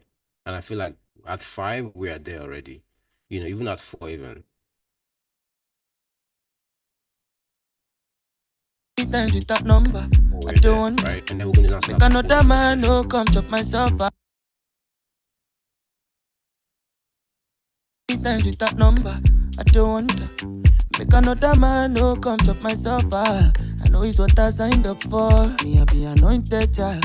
And I don't say Last as I could do So we have the alright. clarity that we Down on need, my knees in the but night. the harshness is gone. Do you understand? Do you understand what I just did? You get exactly. So that's how I'm going to like attack the rest of the frequency range. So let's go. Let's just continue. Go down to the low mid frequencies, which is 92 to 1.3K. Times with that number, I don't want Remember I said I wanted a slower release, but right now as you can see, times with that number, I don't want I think it sounds a bit smooth like we have a very slow release, so it just holds on to that compression just a little bit more. So times with that number, I don't want make another man no come chop myself. I know it's what I signed up for. Me, I be anointed child. Right? I think it sounds better, right? Times with that number, I don't want make another man no come chop myself. Let's proceed to the low mid. Times with that number, I don't want make another man no come chop myself. I know it's what I signed up for. Me, I be anointed child. Generally, I don't boost the low mids, right? When I get to this stage, I don't, right? Because usually you don't need it per se, except you really need it, right? So for this record, for example, now I'm not gonna boost the low mids because now that I did, I don't like the way that sounded, obviously. So what I'm going to do is tame it because I can already hear that what we have currently or the level that's at already doesn't sound very good. So what I want to do here is tame and not boost. Okay, so I'm going to again set my attack, right? I want it to be very fast. I'm going to set that fast attack, and then I'm going to set slow release. I want this to have a slow release as well, and then I'm going to drop down the threshold to engage the compressor, right? Times with that number, I don't want make another man no come chop myself. I know it's what I signed up for. Me, I be anointed child, and I don't say last as I could do. I can immediately tell that the beat, the vocal is now sitting inside the beat, right? It's not competing with any of the bass. But if the artist says, "Oh yeah, but I want to beat more body to the vocals," well, you just reduce the threshold. You know, that's what I'm saying. Like, or you increase the threshold back. So back to like 35. Times with that number, I don't want make another man no come chop myself. I know it's what I signed up for. Me, I be anointed child. I think at that level, we can hear the bass in the vocals. We can hear the bass in the beat. Everything just blends. You know what I'm saying? So we're not losing at any side, right? It's not like the beat has too much bass and the vocal doesn't have. We have a good balance of both, right? So yeah, so I'm going to leave it at 32. Okay. And then I want the vocals to shine. So I'm going to now go over to the highs and then do the same thing. But this time around, I'm going to boost till it's too sharp and then start to, engage the compressor essentially. So first, I'm going to set my attack as well. Fast attack, slow release. That's this again. This is my preference when I'm doing vocals, right? I usually like to just leave slow release because when it holds on to it, it just sounds a bit cleaner. But again, you might actually get to work on records that you end up realizing that you don't need a slow release for sure. Do you understand what I'm saying? But I can tell you that 9 out of 10 times this works. Do you understand? Yeah. So let's do that. So times with that number, I don't want make another man no come chop myself. I know it's what I signed up for. Me, I be anointed child, and I don't say last as I could do alright. Go down on my knees in the night, pray for peace. yeah, I think that sounds good. But now we're going to engage the threshold. Times with that number, I don't want make another man no come chop myself. I know it's what I signed up for. Me, I be anointed. And I know say last as I could do alright. Go down on my knees in the night, pray for peace of mind. Many trials and tribulations. We got to So I think that's good. So anyways, so this is what we had before. Oh, there's one more thing I like to do before I do the before after. This plugin actually has a feature where you can adjust the behavior, right? So, and I like to set this to up to. So what that just means is, again, it's going to have slower attack and the release is going to work like an up to. Do you understand? Like an opto compressor, right? So even if this is set to 5, maybe with the opto compressor, I mean opto behavior at engaged, it will still be slower than 5 milliseconds. You understand what I'm saying? Uh-huh. So that's what I like to do there. So let's listen to before. So this is before, right? Times with that number, I don't wonder. Make another man no come chop myself. I know it's what I signed up for. Me, I be anointed child. Times with that number, I don't wonder. Make another man no come chop myself. I know it's what I signed up for. Me, I be anointed child. Right? It's blended. It's now sitting in the beat. There's clarity. There's body. Everything is starting to sound great. But if you notice, we still have like very jumpy parts in the vocals. There's some parts are still very, very loud, some parts still very quiet. Now that's why the next thing on the vocal chain is vocal chain. Yeah, cool. It's the next compressor, which is the LA2A, right? Now this is an opto compressor, obviously, like I've said many times already. So slow attack, slow attack, program dependent release, which means it changes after the first 50%, but I don't go too deep on that. Basically. So, but yeah, and this compressor is actually quite easy to use, right? You just dial in your peak reduction and then you add your gain or whatever. So let's do this from scratch. So let's go just reset. What else? Everything is default, right? Cool. All right, go. With that number, I don't wonder. Make another man no come chop myself. I know it's what I signed up for. Me, I be anointed child. And I don't say last I could do alright. But I know my knees in the night. Pray for peace of mind. Right? Immediately you can already hear that the vocals is like smoothing out, right? But now we need to make up for that gain reduction that we're currently hearing, because we've obviously lost a lot of the levels because of the gain reduction. Personally, I like to aim for between 3 and 5 dB of gain reduction. But there's some records where you would actually even go lower than that, maybe up to 7, if you're trying to get like a very, very compressed sound. There's some songs you hear, some vocal sound very compressed on purpose. You understand? If you just dial it a bit more, you get more compression. And again, in my opinion, man, these analog emulation plugins are easy to use. Like you get quicker results. Instead of going to carry like a C Pro, C2 or whatever and start to do, bro, listen, I've used those. They're nice, but bro, these things, as you can see, straightforward. Do you understand what I'm saying? That will literally make his vocals. No. Do you get? And it's very, very easy to use. You just need to understand what they do and how they do it. Like if you know that, okay, this is an opto compressor, this is an FCT, you understand the attack times. You know which one to pull and which one to use. Do you get? So let's do. With that number, I don't wonder. Make another man no come to my. With that number, I don't wonder. Make another man no come to myself. I know it's what I signed up for. Me, I be anointed. Yeah, even though quiet when it goes me, I'm here. It's still they're on the same level essentially. But let's add the makeup gain to make it louder. With that number, I don't wonder. Make another man no come chop myself. I know it's what I signed up for. Me, I be anointed child. With that number, I don't wonder. Make another man no come chop myself. I know it's what I signed up for. Me, I be anointed child. This is before. With that number, I don't wonder. Make another man no come chop myself. I know it's what I signed up for. Me, I be anointed. Pay attention to the very quiet parts, right? And this is after. With that number, I don't wonder. Make another man no come chop myself. I know it's what I signed up for. Me, I be anointed child. You hear the quiet parts, they're loud as well. But again, this is where I don't follow the exact rule, because technically this is gain matched, right? With the with the signal that's coming in. Because before this is how it sounds.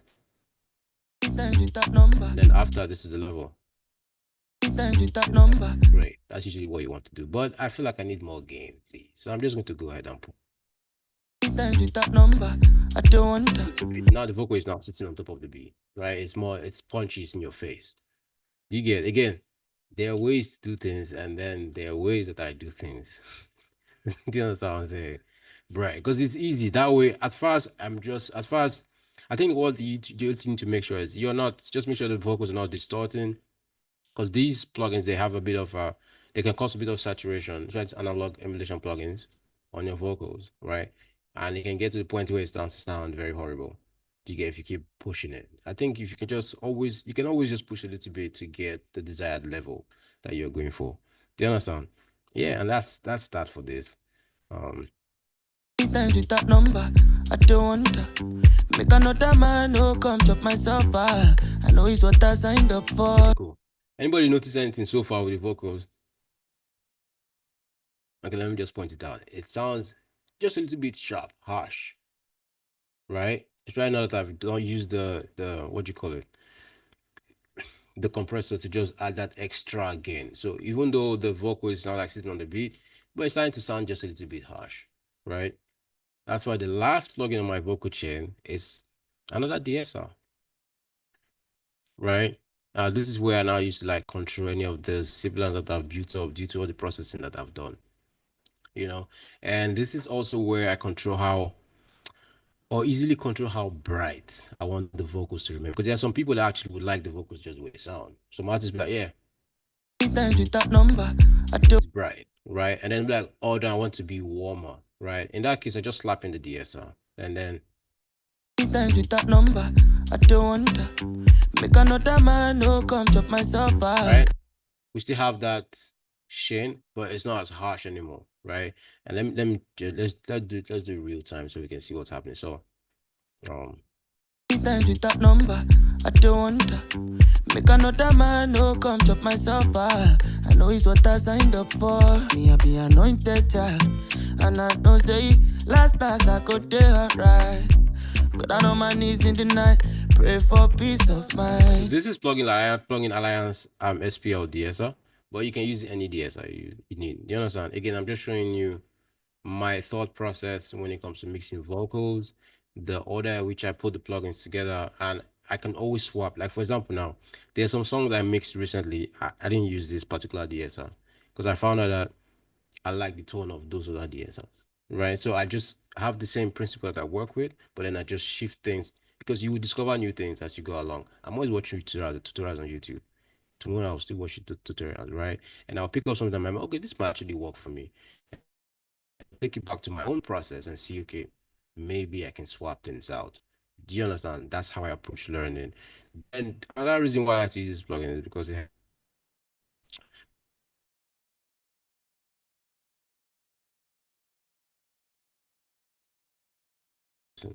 because sometimes I might mix vocal effect the me like the sides.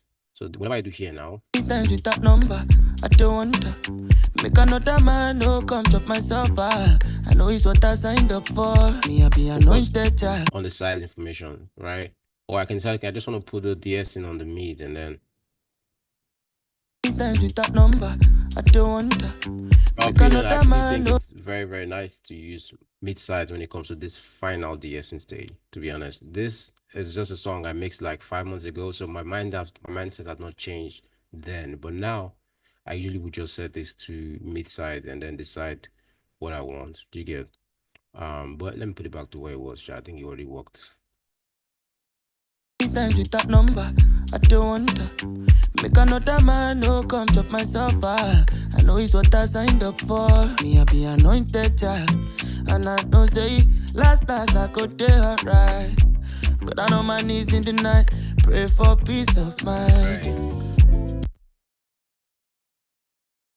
So yeah, that's that. So this is the, I guess you can say this is like the dynamics portion of the. From here, I'll start to go into the time-based effects. Okay, so usually send that I have here is to my room reverb, right? And essentially, the room reverb is just to kind of serves like a cushion between the vocal and the beat, just to create like a small pocket. So just very, very light reverb, right? Almost not noticeable most times, right?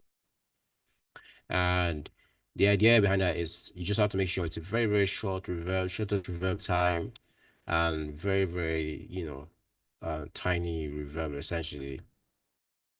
I'm using UAD's pure plate for that. right? The pre-delay time is very, very, very set to like, I don't know, 0 point something. Um, the reverb time again, like I said, very, very short reverb, you know, very, very, this is what, 5, I don't know, but very, very short reverb. Um, and then it has a low cut here, and I just set that to 180 because I don't want anything below 180, you know. Actually, even regardless of that, okay, I didn't do it here for this particular boss, but as you can see on the other ones, I always, do you understand? I always do a high cut and a low cut to high pass and low pass to just remove all of the frequencies. On the low frequencies, like this, the low mid down for the reverb, and some of the very, very highs for, you know, just so that the reverb can be more controlled. You know, it can sound a bit cleaner in my opinion.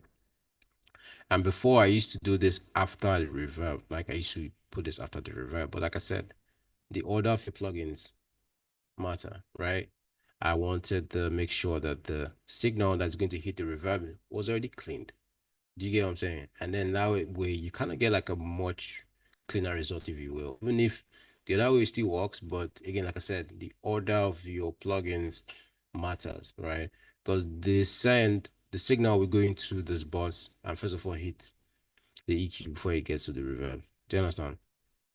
So that's that. So yeah, so let's turn that on. Oh, so let's see if we can hear the difference. So Times with that number, I don't want to four.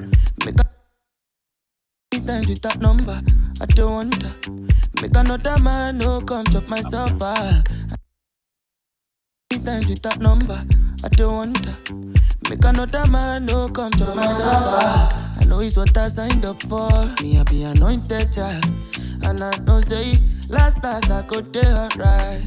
Got down on my knees in the night, pray for peace Right. of So just a mind. little bit of reverb to cushion the create a cushion between the vocals and the beat, if you will. And then, like I said, this artist wanted a very punchy sound of the vocals. They didn't want a lot of reverb. So even with the main reverb, which is going straight to my other reverb bus, which is the H reverb. I'm using for this. It's still not a lot of reverb, right? But you can immediately hear the difference. So this is before. Times with that number, I don't want to And then after. times with that number, I don't want to make another man no come chop myself. Actually killed it too. Funny enough, there's no reverb here at all. That's I just where is this guy? He knows they don't like reverb. They hate reverb, those guys. Anyways, but yeah, so no reverb is there. But wait, so hold on. I think there are some parts because yeah, there have to be some parts where there's a bit of like I guess this song did not have reverb. Okay. Okay, there's yeah, even with the automations. Right. So yeah, so the lead did not have any reverb essentially. Because I was like 50 is like nothing. And then the next send goes to my what do you call it? Um my delay, right?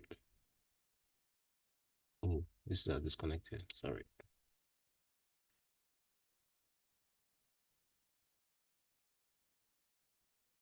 Yeah. So the next thing go to my delay. Again, you can use any delay you like, any delay you want to use. But I'm using Comeback Kid by Baby Audio, right? And also, I think this particular song did not even have any delay as well for the lead vocals. I just wanted the lead vocals to be dry. Maybe I should have done this demonstration with a song that actually has reverb and delay. But yeah, so that's it. You work based on what the yeah, well, based on what the artist want essentially, because last it's their song, right? Um, but there's something I want to talk about real quick. This hold on.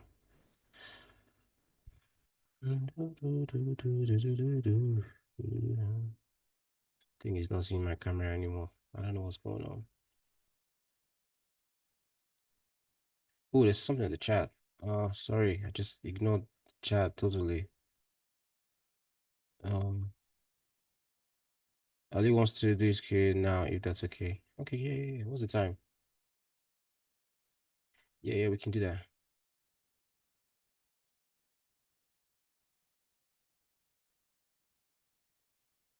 So Ali wants to come on and do his Q&A with us. I think we are good for that, Abby.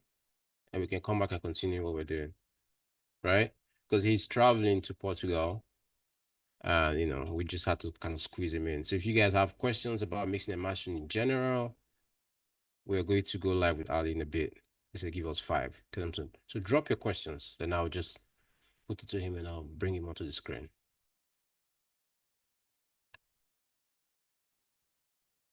Yeah. How we use the saturation without destroying the sound and like just emphasize the sound, like it's creativity. All right, so let me type that down. Type message here. Oh, that's a mic actually. So maybe I'm just gonna switch the mic. You hold on.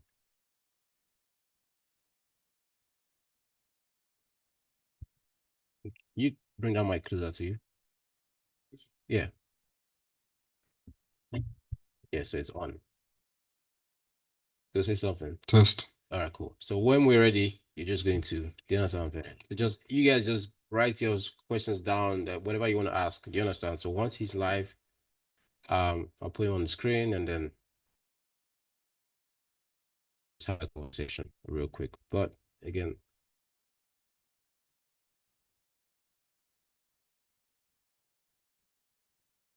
okay, cool. So let me, before they come on, let's just continue anyways.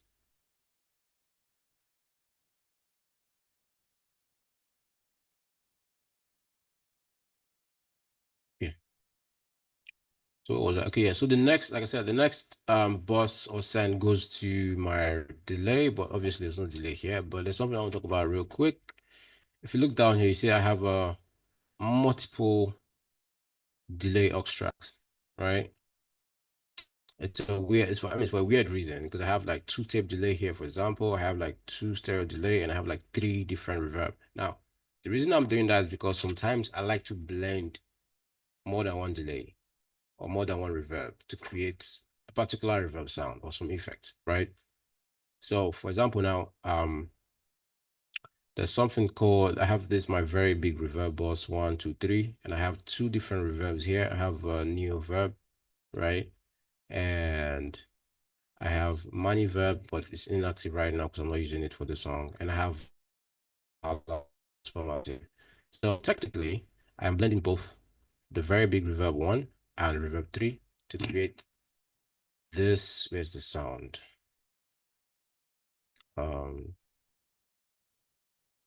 Again, where are you?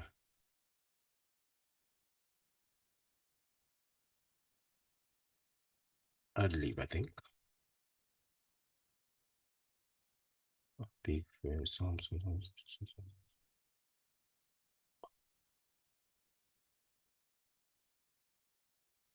Yeah, so for the adlib, right?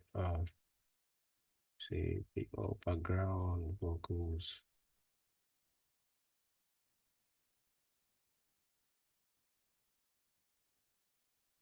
Right.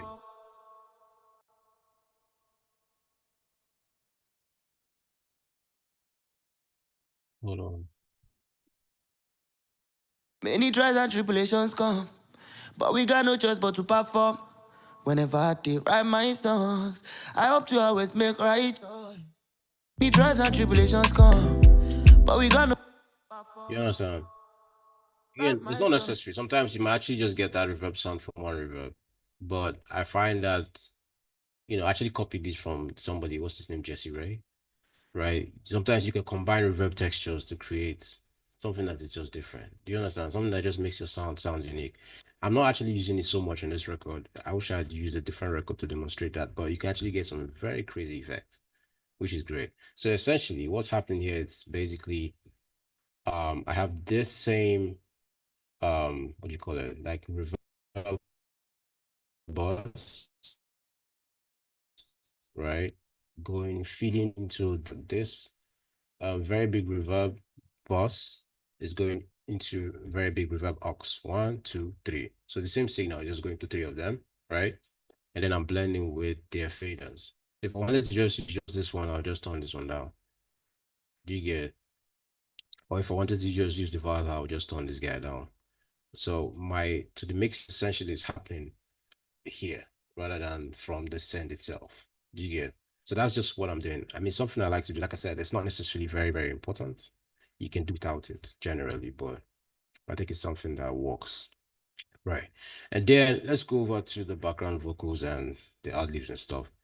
The processing is usually similar, right? For me. Yeah, it's usually similar, right? I would just usually I'll just do some slight adjustments, right, with the EQ to allow either to make, because there's some songs you want the backups to have more body, right? And some songs you want the backup to have less. Do you understand what I'm saying? So those are essentially the decisions that I will make when it comes to mixing background vocals. Do you get, like, for this song, for example, the background vocals are in the back and then the ad libs is spreading them out. So if you look, I'm doing more cuts on the lows, right? As well as the low mids in comparison to the lead. Do you understand? And I think it's essentially the same thing with what is that? With the C6, yeah. Essentially with the C6. The same thing. Because I'm doing more, especially the low mid here. I'm doing more what is that? Let me put there. Right. So I'm doing more compression here than I did with the lead vocals. Do you get? So that's essentially what I do with the backups, right? I just EQ things a bit differently, compress a bit, just adjust stuff so that.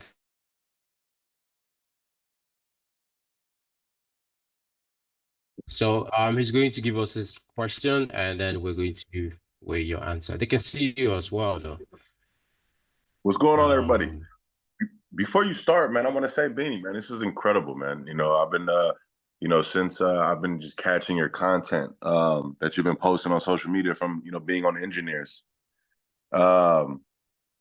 It's inspiring, Right. man. It's super inspiring just, watching other individuals like yourself just hungry, man. And with that hunger, right, giving it back to other hungry individuals. So, man, Right. I'm excited for you. I'm grateful to be here. I'm grateful to, participate. And, everybody in the class, man, listen up, because, before the power went out, man, he's giving some gems.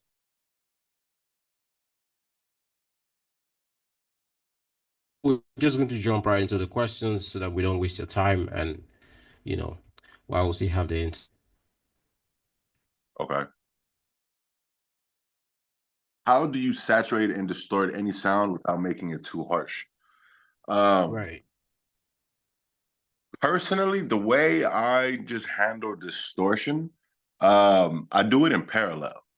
So a lot of the times, and it also depends on what I'm trying to affect, right? If it's a vocal, if it's adding some type of saturation to, let's say, like a synth bass, or adding it to any type of percussions or whatever.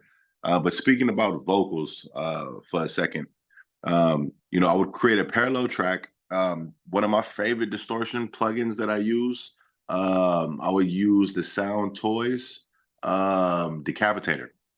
I'll put that in parallel. I will put some compressor on it as well. But I would put it in parallel and just send just as much as I want. Right. That way it doesn't really truly affect the signal coming out that track. But it adds it underneath it where I can kind of adjust how much of that saturation or distortion do I want to send to that particular sound. Right. Are you guys hearing me? Yeah, loud and clear. Any questions, I can type it on. Dude, anytime I'm doing anything heavy like distortion or saturation, and I want it to kind of give a more overbearing sound, I would add it in parallel. That kind of gives me the control to not really lose the essence of the original sound, the original signal, right? But I can kind of tweak the effect that I'm going for, having it in parallel and sending it to that track. I think that's that's been a process I've been doing for a while now.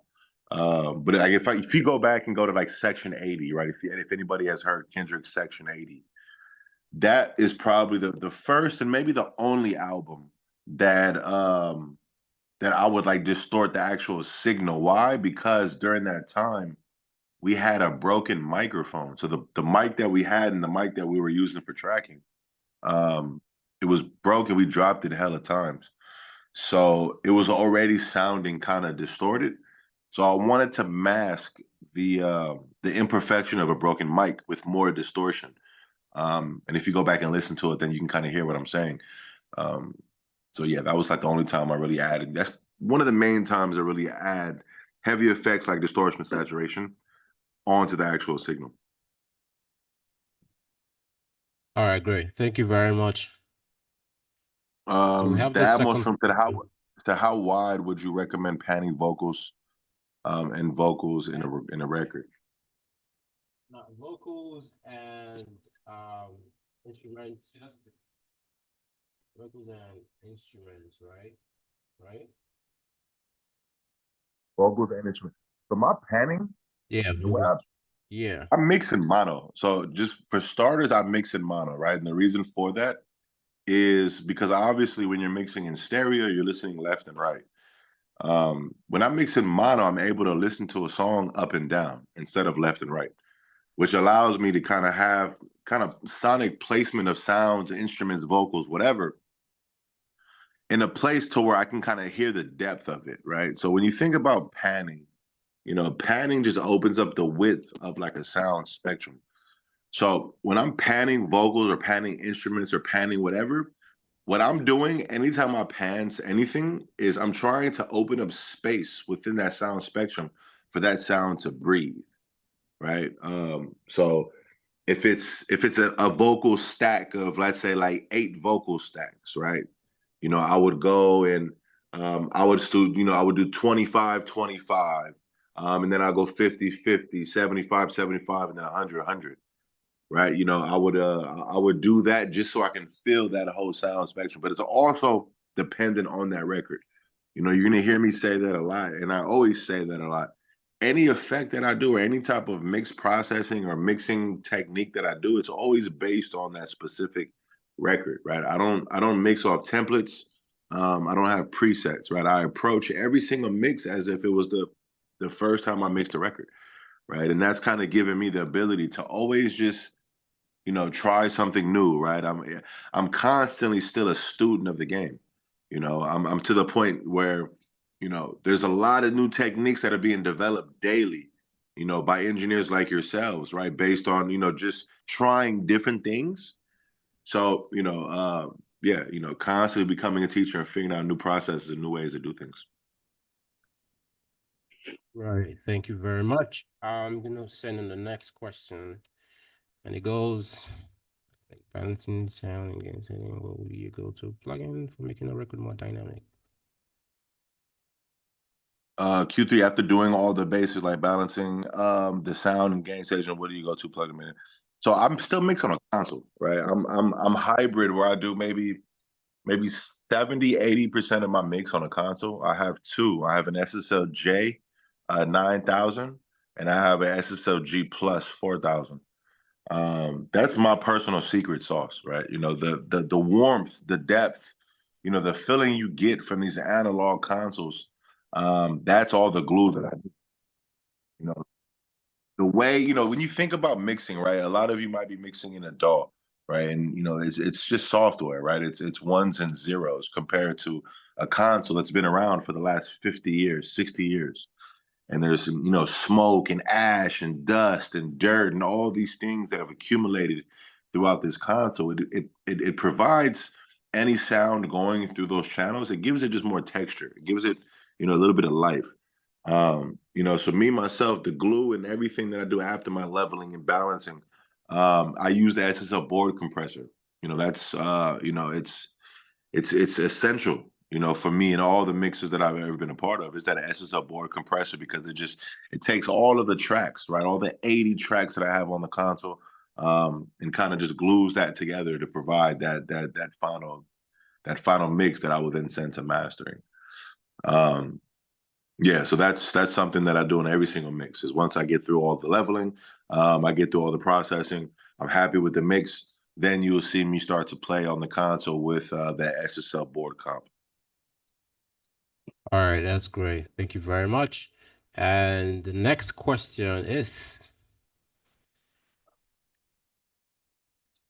Q4, he said, how would you fix phase issues in the mix, and how often do you use parallel compression on vocals? I use parallel compression on vocals a lot. A lot of the times that I get sessions that, were tracked by other engineers, and if the engineer wasn't as experienced as I would want them to, it leaves me with like a thin, flat vocal. Sometimes thin and loud, where it leaves me no room for improvement. So, a lot of the times I would, have that parallel track to give that vocal some more life. It gives it some more, some more weight. And also gives me a chance to process that vocal without actually processing that track. So I do a lot of parallel compression, not just on vocals, right? I would do it on drums, on bass. I would. It all depends, but really deep, low end frequency type of sounds, vocals, drums, bass, percussion, etc. I would do a lot of parallel compression on those type of things. And usually phase issues are just the audio files for me. There's times to where I'll go through and I'll go check the plugins that have been sent to me, but to be honest, it's rare that I would get a session sent to me that comes with any particular phase issues. I can't think off the top when was the last time I really had to deal with that. all right, great. Thank you. Of course. So the next question, how do you know when to stop EQing a vocal? So what's your approach? More approach? How do you know when to stop? I don't, right? I'm one of those guys to where I'll sit there for 8 hours mixing a vocal just to tell myself you should have left it alone 7 hours ago. Right. Sometimes I got to pry myself away from the studio because I'm just making things worse. I think the question there is, when do you know when to walk away from something? Because honestly, there's no such thing as a perfect mix, right? There's no such thing as a perfect, song or perfect anything, right? It's all subjective to taste, right? So, when you're asking yourself, when should I walk away? Is when does it feel right? When does it feel right? Right? When do the vocals lock in with the drums, and when do the vocals lock in with the bass the way they need to? Right? When I'm flipping on my console between mono, stereo, or I'm flipping between my multiple different monitoring, I know when it's done, when it feels good. It's hard to really ask an engineer, how do you know it's done? Because you don't, right? You just know when you're going crazy and you say, fuck it, I'm gonna walk away. But I think it comes from confidence, right? It comes from confidence, and it comes from understanding the tools that you're using. And it comes down to understanding the sound that you're trying to achieve on that mix, right? Because there's been plenty of times where I've been in a studio with an artist, I'm EQing something, and I might be EQing a vocal solo, right? I might solo the vocal, EQ it, or any instrument or any sound, right? I'm gonna solo it, EQ it, play with it. And the artist might say, hey, that doesn't sound right? But it's like in the scope of the whole mix, once I start bringing back every element one by one, it starts to connect, right? So I think it's more of what feels good, what is not compromising the essence of that mix or master. And yeah, man, just don't lose your mind over it. Yeah, definitely. I agree with that. And then we have another question. What type of reverb to How do you use? decide what type of reverb to use? So that man, gratefully, early in my career, because I didn't have the money, or we didn't have the resources to like buy all the plugins, and so we had a lot of cracked plugins, right? We were on LimeWire, downloading all the bullshit cracked plugins. And how I got started with mixing, and how I got better was, I would sit in the studio by myself for hours and hours and hours and hours, And I would just throw every single plugin that I had on like a vocal, right? I would just throw it all, and that would give me the opportunity and the time to learn how every plugin that I had at that time, how it worked, right? Because, oh, I'm going to drop this compressor on the vocal and I'm going to turn this knob, or I'm going to turn it this way, or I'm going to do this, or I'm going to do that. And I kind of built this repository in my head of sounds, of plugins, of reverbs, of delays, right? So it kind of helped me build a library, right, of all these different sounds. Because if I'm demoing something in the studio, right, if I'm throwing a random reverb on a vocal that I've never used before, just because I want to understand how it sounds, it might not work for this mix that I'm working on, but it could work for a mix later, right? So I always tell engineers, man, remain a fucking student. Sorry, excuse my language. Remain a student of the game, right? A lot of engineers that get to a point where they believe because they have the top 5 plugins, right? I'm good. I don't need to learn anything else. That's false, man. There's so many tools that you can have access Yep. to. And Benie, that's one thing I want to give everybody in the class here. If you don't have it, Sound Toys in their whole bundle. So you guys have more reverbs, more delays, more effects that you guys can use. We have a partnership with Sound Toys, so I want to make sure everyone here gets the full Sound Toys bundle. But I would say it all knowing what reverb to use, you got to ask yourself, am I looking for depth? Am I looking for space? Am I looking for some type of effect? Am I looking for shine? Am I looking to make the vocal darker?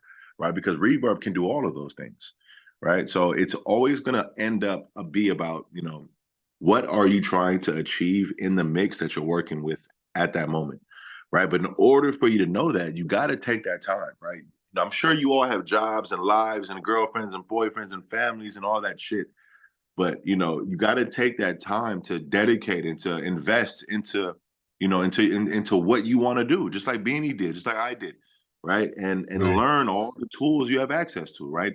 Take every reverb you have, put it on a vocal, and understand what it is. So later, okay, when I need this reverb, I know exactly where to go. I know exactly what to look for. I know how I'm going to use this, right? Exactly. Always, this is something I'm going to say that I can't stress more than anything else, is always remain a student. Never think you know it all, because just like technology, right? Music techniques, music sounds, everything evolves faster and faster and faster. So you always want to stay ahead of Right. the curve. Yeah, man. Thank you. I think there's one more question from somebody online. Of course. So Daniel. Okay. What's the question? Yeah, what technique can be used to achieve clarity without overcrowding the frequency spectrum? Parametric EQing. That's one of my favorites, right? If you listen to a lot of my mixes, I go for depth and I go for clarity, right? And in order for you to kind of reach that maximum clarity is to make sure that nothing is clashing within the mix.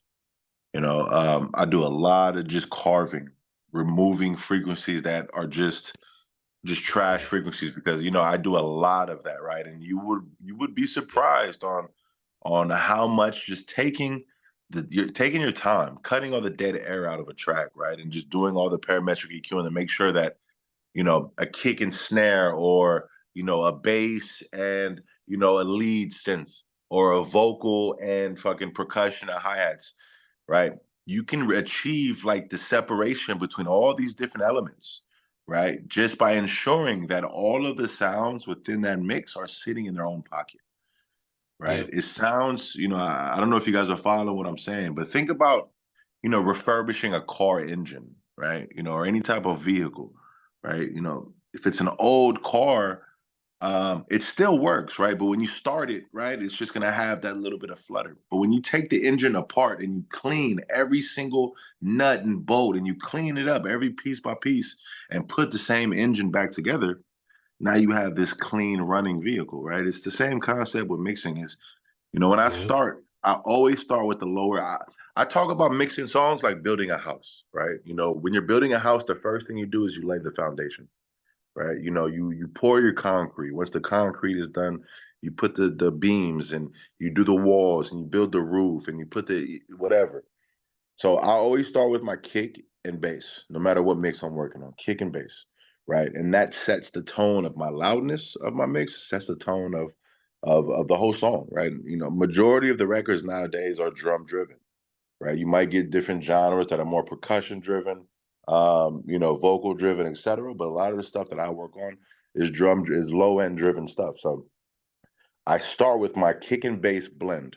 Simple. Make sure my levels are right to where I have enough headroom so I can continue to build the mix without having to bring it all down, you know, later on. And then from there, I start building up. So as I'm building up the mix from kick, bass, snare, hi-hat, you know, percussion, vocals, music, so on and so on and so forth. As I'm doing that, I'm cleaning every individual sound. I'm carving out, like I mentioned, the dirty frequencies, or you know, I'm cleaning the distortion up, or I'm scrubbing it in a way where every single sound inside the mix is reaching its potential peak, right? And it's sitting in its own respective pocket. And that's how me personally I achieve clarity, is by just taking my time and sculpting every single sound within a mix so it can sit in its own pocket that's not clashing with any other sound that's in that song. And that's honestly how we came up with the concept of seeing sounds, right? We do this, you know, this masterclass workshops called Seeing Sounds, is, you know, because I wanna achieve a type of tunnel vision. When I'm listening to a song, I want to be able to see through it, right? Not just listen to it, right? I want to experience a song. And you know, that's why I love it so much, right? I could sit down in the studio for, you know, for 15 fucking hours, and you know, I can mix on a snare for 10 of those hours, and you know, build the rest of the song. And I've achieved this kind of this clarity. The mission has been complete at that point. I'm saying a lot of words, but I'm hope it's connecting with you all. Oh yeah, definitely, definitely. Yeah. Do you have any? Yes, go ahead. What's the most creative decision you ever The most what? created? Creative. So I have one more question. Of course.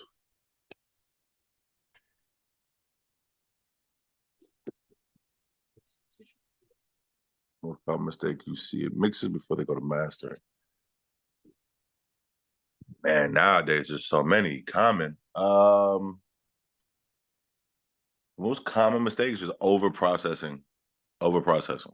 You know, a lot of times, um, and it's crazy, right? Because a lot of times when I get a mix from a client, it comes from their engineer that spent time trying to mix the song, and that's the version of the song. That's the reference that the artist lived with, right? And majority of the time, it's fucking distorted to shit. You know, if you throw that 2-track into your DAW, it's a fucking hot dog on the screen. There's no transients whatsoever, right? Right. So, so one of the common mistakes when I see, if like, that's usually the file that engineer would send to mastering before it goes to me, right? Right. So it's like one of the issues that I see is a lot of people over processing the master and not ladder and over processing on the mastering bus, excuse me. And that's Right. not allowing no room at all for the mastering engineer to do anything, right? And I don't think a lot of people realize, when you send a song to Apple Music or Spotify or Tidal or any one of these like streaming platforms, they have their own algorithms that compress the already compressed master, right? So you're just you're kind of setting yourself up for failure, right? By just trying to do too much out the gate. If you are doing the mastering yourself, completely understandable. I get it, fine, right? But me myself, a lot of times when I get sessions, there's just too much, right? Man, I wish I can kind of just call somebody out right now, right? But I know this is being recorded. But there was a session that I worked on recently to where I muted every fucking single fucking plugin that they had on the master bus. And it was a whole new mix. Like, I mean, they added top end, they added sub, they added, saturation, they added with stereo imaging, all of these things in the master. So when I took all that stuff off, the song didn't even sound like the song again. So imagine me as a mixing engineer, right? You send me this session, you ask me to say, hey, mix this. I like the reference, but I want you to beat the reference. I'm like, okay, cool. So I get the session, I bypass everything on the master, and there's no way for me to achieve that, right? There's no way for me to achieve something similar to that reference because they completely just they mix the song in the master bus, if that makes sense. And I think that's from a lack of education, right? That process, I believe, is because of a lack of education on just basic diligence on mixing. Like what is mixing? What is mixing? I think that is the problem, and that's one of the common issues and mistakes I see is just engineers not educating themselves on the why, right, or on the how. That's important. All of us, even everybody in this room, you guys should understand the different compression that different DSPs give, right? When your clients are uploading songs to Spotify or whatever, right? Understand what that is, right? How much dBs do they drop that song before they compress it to go on to, these platforms? Because it's a real thing, right? I think more than anything, just understand the process, man, and yeah. I mean, not to really shit on nobody, but boy, have I seen some fucking some bullshit come across my screen.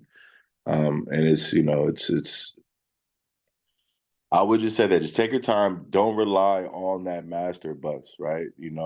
Obviously have that be, add whatever tools you have to your master, right, to get your shine and to add your glue, et cetera, et cetera, et cetera.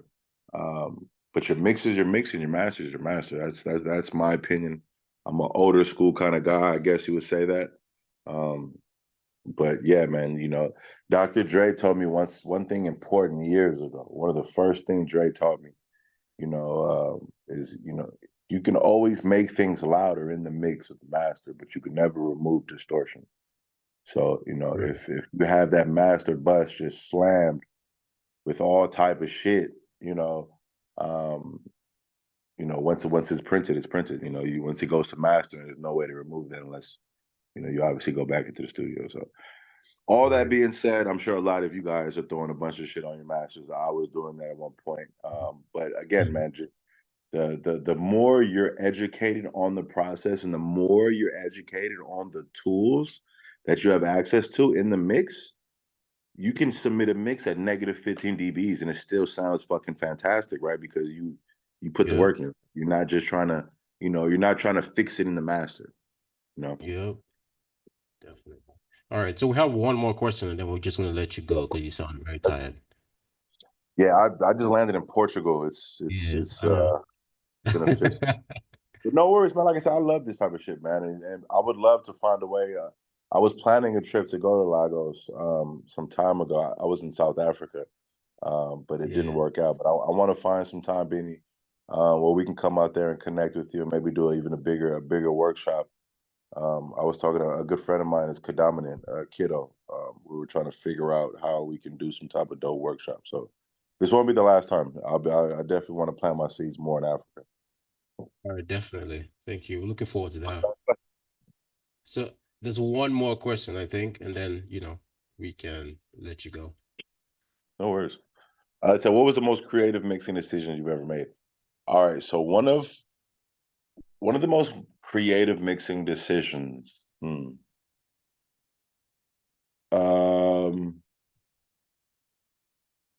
There's a few of them. And the creativity came out of pure necessity, right? Early in my career, like I said, when we never had the luxury of having stems, right? Beat stems, and we were forced to, do a bunch of vocal chop or beat chops and stuttering effects, etc., to make it sound like we had the beat stems when we never did. So if you have time, Beanie, there's two songs I want you to play if you can. One is Kendrick "Sex with Society." Kendrick, it's only on YouTube. I don't think none of you probably ever have heard it, but it's Kendrick Lamar's "Sex with Society." And there's another one, "Cartoons and Cereal." So if you go back and listen to those two songs, all of those effects, all of that was done with a 2-track beat, right? We had no files on none of those, and it sounds like we did. So that's one. When you listen to those, you instantly are going to hear, okay, that shit was creative, that was different, cool. Another one was on Good Kid, Mad City, on the Mad City song, on the second half to the Good Kid, Mad City song. this is the first time I used this Serato pitch and time plugin. And Serato pitch and time plugin is a pitch plugin made by Serato, the DJ company. And it allowed me, I never, this was 2013. I didn't even know you could do this back then. But it allowed me to draw in the pitch to go from up to down, like to high pitch to low pitch. It allowed me to kind of create this like wave of vocal by pitching up and down. And as it was going the up and down pitch, I also had it panning left and right. So it kind of gave this like sonic type of fucking feeling, like it was just going in and out your head, high tone, low tone. And it gave it like a real kind of, you know, a trippy moment. I'm big on using like just imaging. I love making things fly left and right. This is why I'm kind of having fun with Atmos mixes now, is because I'm able to, you know, not just listen to things left and right. The whole room is like your palette. So I'm able to kind of, I can have shit coming, from the top to the left. I can have fun with it. I'm big on experience, and I want somebody to listen to a song and it feels like, holy shit, like that was an experience. Like I love the record, but the sound quality was just fantastic. So I would say that go back and listen to the Sex with Society, listen to Cartoons and Cereal, and then listen to Mad City, the end of Mad City with MC8. And you will hear what I'm talking about. But that's what I mean. Like creativity, man, with mixing, it's just having fun, man. There's no fucking rules. Put a reverb, put a drum, put like a vocal reverb on a snare, and create your own, write in your own delay throws. It's just have fun with it, man. Like it's anything that somebody will call creative in my mixes or anything that I've worked on was just me sitting there just high as fuck, just fucking smoking and just throwing things, on track. Right. You know what I'm saying? And having a good time, man. Like Yeah. I would say this, don't overthink it. Anybody in this class, please just don't overthink it. Have fun with it Right. and try to create different sounds, right? Because when you're following trends, right, there's no room for you to kind of have your own thumbprint.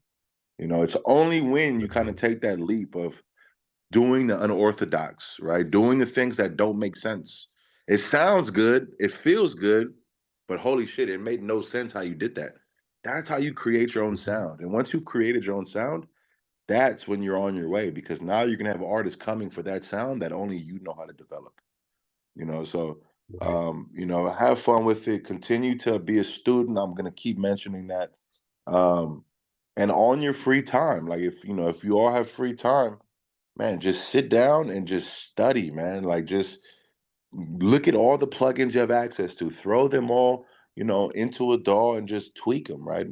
And man, there's no an audio engineering world. There's no get rich quick scheme, man. It's really about passion, man. You have to love the game enough to sit there for 10 hours to shape a snare and not make $1. Yeah.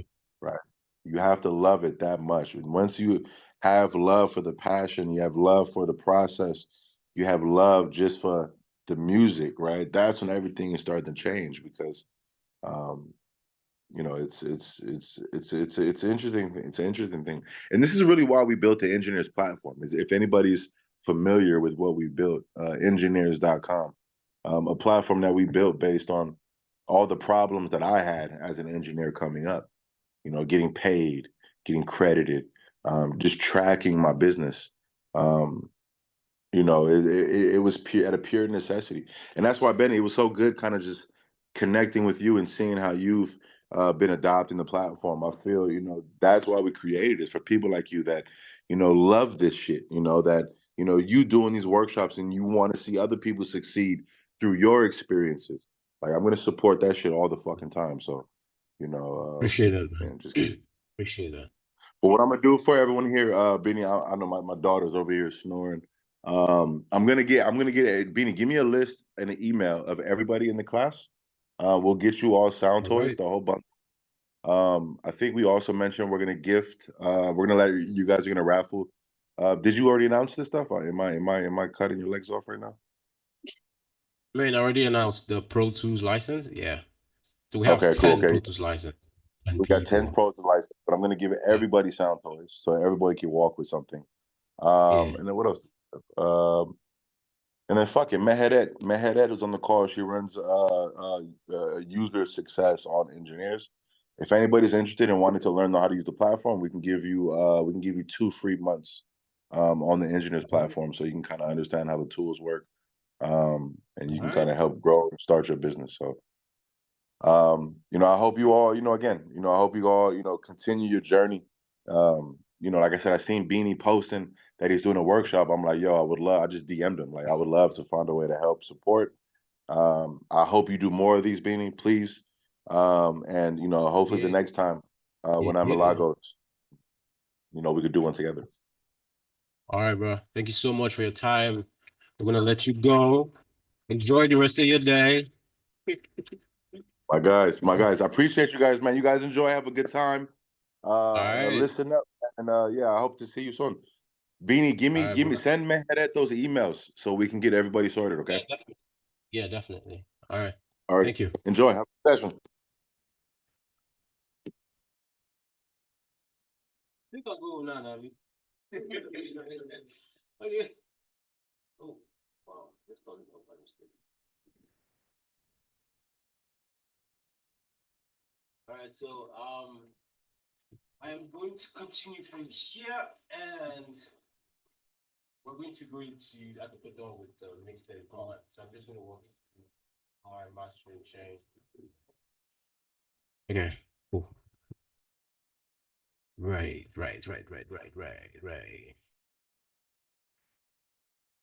Okay, sorry. I wouldn't say I do, right? Because in my opinion, these analog emulation plugins that I use to compress, especially compressors, they have saturation built in. Do you understand? But it's not like ridiculous, but it's mild. And for me, that's usually enough.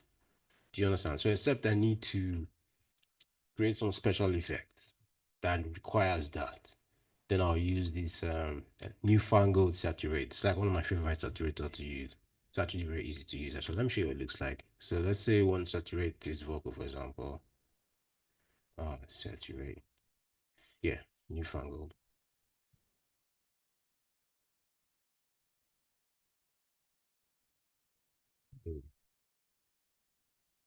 What's going? The Rainbow Wheel of Death. Okay, cool. So this guy here, right? So this is what I this is what I use for one saturate. But again, for vocals, I don't necessarily do a little saturation for vocals. I mean, I just walk you through the vocal chain. Consider there's no particular saturation happening there, right? So that's usually my process. Again, okay, the last thing I didn't mention here on the vocals for the background is this chorus effect. So I have a chorus bus that is going to doubler. Is it? Yeah, this one, right? I'm just using it to just spread out the background a little bit. Usually, I didn't do that on this record. Usually, I would also pull down, the middle channel, right? To just make sure the vocals are just only sitting. Do you understand what I'm saying? Let me show you what that looks like, actually.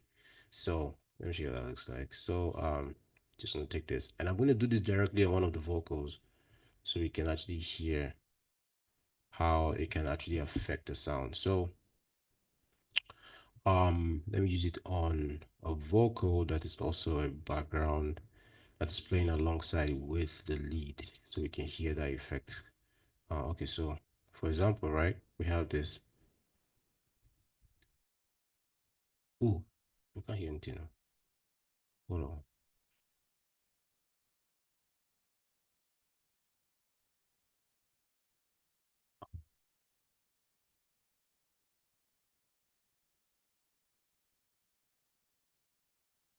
Okay.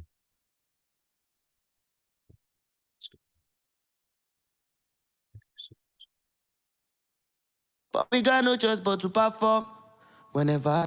Right. So let me just turn up the backup for this purpose so I can show you what I'm trying to show you. Okay.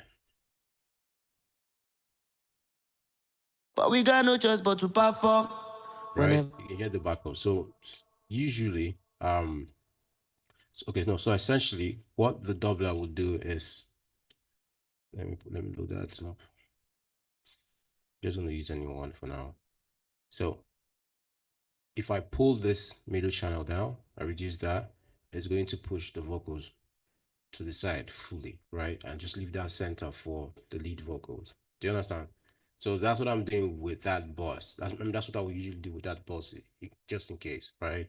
So this is the difference. So with the doubler, But we got no choice but to perform. right? And then with that middle channel turned down, But we got no choice but to perform. Whenever I did write my songs, I hope to always make right choice. Many trials and tribulations come, but we got no choice but to perform.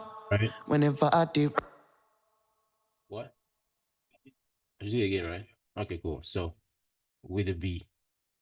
All right, so before right now. So I'm just trying to use to show you what that effect. Yeah, right now. Honestly, you don't, right? Sometimes you can just use that to push vocals out to the side. Do you understand what I'm saying? But personally, I would use this on a bus just to get a little bit of, just if I don't want too much of that effect. That's what I did on this record, right? It's on a bus. But I'm just showing that you can do this sometimes directly on your vocals if you're just trying to just push something aside. Do you understand what I'm saying? And you can even use it for instruments. Sometimes I use it a lot for instruments. Like say I have the lead guitar, for example, or the lead piano sitting in, in the middle, taking the most part. I can throw this on a pad and just push the pad to the back. Do you understand what I'm saying? All I have to do is just turn down the center channel and it automatically creates that pocket for the main sound to drive. Yeah. So again, let's do it again. So with the doubler by default. But we got no choice but to perform. Whenever I did write my song. Get the backups and whatnot. So I'm gonna turn that gain down for the middle channel. But we got no choice but to perform. Whenever I You did understand? You can hear the difference is crazy. It immediately sounds cleaner. All right. You're on the background vocals. Okay, so use this as like bass plugin You can, but what I do for time-based effect is I like to use it, you understand, send to another you guys and just do so essentially parallel processing, right? So I blend that effect with the main vocals or with the backup vocals and just so most like so I have the backup vocals already, and then I use this to just add some extra side information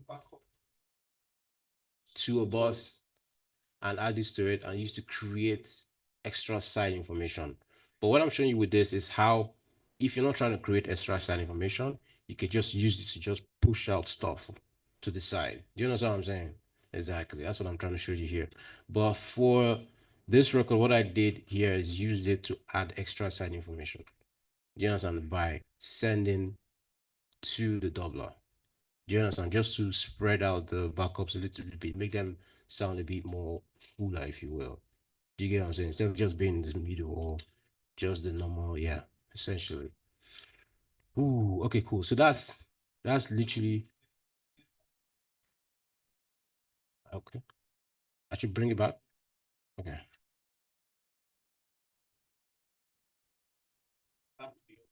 Yeah.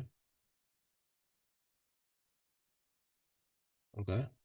Can you just switch to that white to white normal? Yes. This one. I play the I should switch it off. You mean turn it down? oh.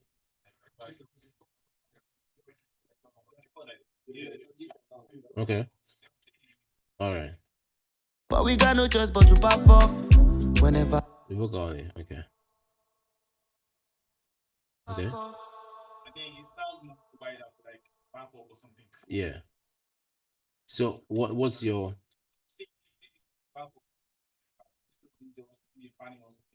I just turn it up. It's going to be more wider. yeah, it's kind of almost the same thing as just turn it. Yeah, so because the reason why I would turn it down is if I don't want to just totally turn it off. Do you know what I'm saying? Because maybe I still want some, but I get what you're saying. And if you just want to take it off totally, obviously you do that, which makes a lot of sense. If that's what you're trying to do. Do you get?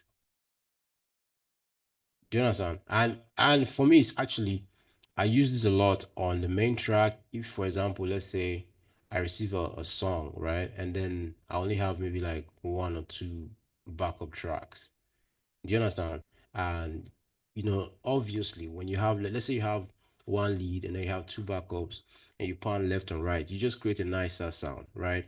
Rather than it just being on top of each other. So usually I'll do this. I'll just put it on the main track, the only track that I have, and then I spread it, right? And immediately you have a very clean. I'm tired. My throat is very. Immediately you have a very clean. Do you get what I'm saying? You get a very nice sound and everything just blends. You get. But this plugin is actually quite dope. Mhm. Okay, so moving on. Let me just take this off. Anybody have any questions before I move into uh mastering essentially? Hmm? Any question? No? Have we done this? We've done bass, but do you have any questions on bass?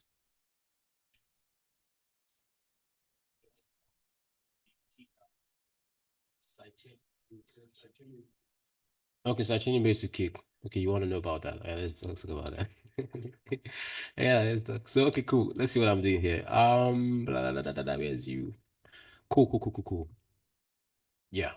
So this is how I like to set up side chaining for bass to kick. What's this? Okay, I will use this to add a bit of punch to that particular bass there. Right. Excuse me. So obviously, if do you know how to do this in Pro Tools, or should I just show you how to do it from scratch? Okay, so it's quite simple, right? First of all, you need uh a compressor that allows you to have a key input, right? Or aka sidechain or whatever, right? And then you're going to create a send. What I like to do again is just create a bus first of all, right? Because with I think with Logic it's easy, just click bus, you already created the bus. But with Pro Tools you have to essentially go into IO, right? And create a bus. Okay. So you go to IO, you go to bus, you go to new path, and then this is what I've created here, sidechain kick, SC kick, right? The sidechain signals for Pro Tools is usually mono only. Do you understand? So anyway, so that's it, mono. So we've created our sidechain bus, okay? And then we're going to let's go back. Go back to the record and then send, create a do a send, right? Go to our bus, select the sidechain. Do you understand? And then we've done that. So now once we've done that, we're going to go to our base and then put in the compressor that we want to use. Personally, I like to use multiband compressor because I like to isolate the what's called sidechain compression to the low frequencies alone. Do you understand? I want the kick to hit and only duck the very low frequencies for the bass, not the whole bass. Do you understand what I'm saying? Because in my mind, that way you still get a good punch from your bass while the kick is, you've created a room for the kick to really shine. Do you understand? So that's why I'm using this. This is multi-band compressor. Um, but as you can see, I've set it to extend of the frequency range that the sidechain compression will affect. Okay, so again, so we've already created our bus, and then we're going to go into the key. What's the word for it, but you come here and key, you click that, you go select the bus, which is our sidechain kick that we've already created. Bang. So now this kick is going to control this compressor, right? Um, Again, if you are using the sidechain compressor, all you have to do is identify the the band that you're using or the crossover point and use that, make sure that's what's controlling the sidechain compression, like what I've done here. So again, you set your compressor settings like normal. I have a very fast attack because I want the compression to begin, it's sidechain compression, you want it to be quick, right? So it's very fast, it's like 2 milliseconds or thereabout. The release you set it to taste. I think if you are mixing a very fast song, then the release should be fast. Do you understand? Else you will actually hear the, it will affect it. You affect the sound and not necessarily in a good way. Okay. So, but if for a very slower song, then you can, increase your release to be a bit slower. Just kind of like match it with the tempo of the song, right? That's what I'm doing. But we got no choice but to perform. Whenever I did write my songs, I hope to always make right Right. choice. So you can see you can actually just get a visual representation of what's happening there. But like I said, um, I've set the sidechain compression to only affect frequencies from 78 hertz and below. So the bass, the higher frequencies for the bass are not being affected at all. And another way to actually do that correctly is to look at your kick and see the frequencies that the frequency range that the kicks are currently occupying, right? But we got no choice but to perform. Whenever I did write my See that the songs, punch is somewhere around 50 or 40 to 50 hertz. Do you understand what I'm saying? So that's necessarily only where I need to create space for. Do you understand? And that's why the and that's why I've set the compressor right to only attenuate frequencies from 78 hertz and below. And that way the bass will still retain its clarity, and you'd have created room for the kick. Because if you're ducking the whole thing, it's the whole bass that will be going down. Do you understand what I'm saying? Yeah, that's essentially how I do sidechain compression.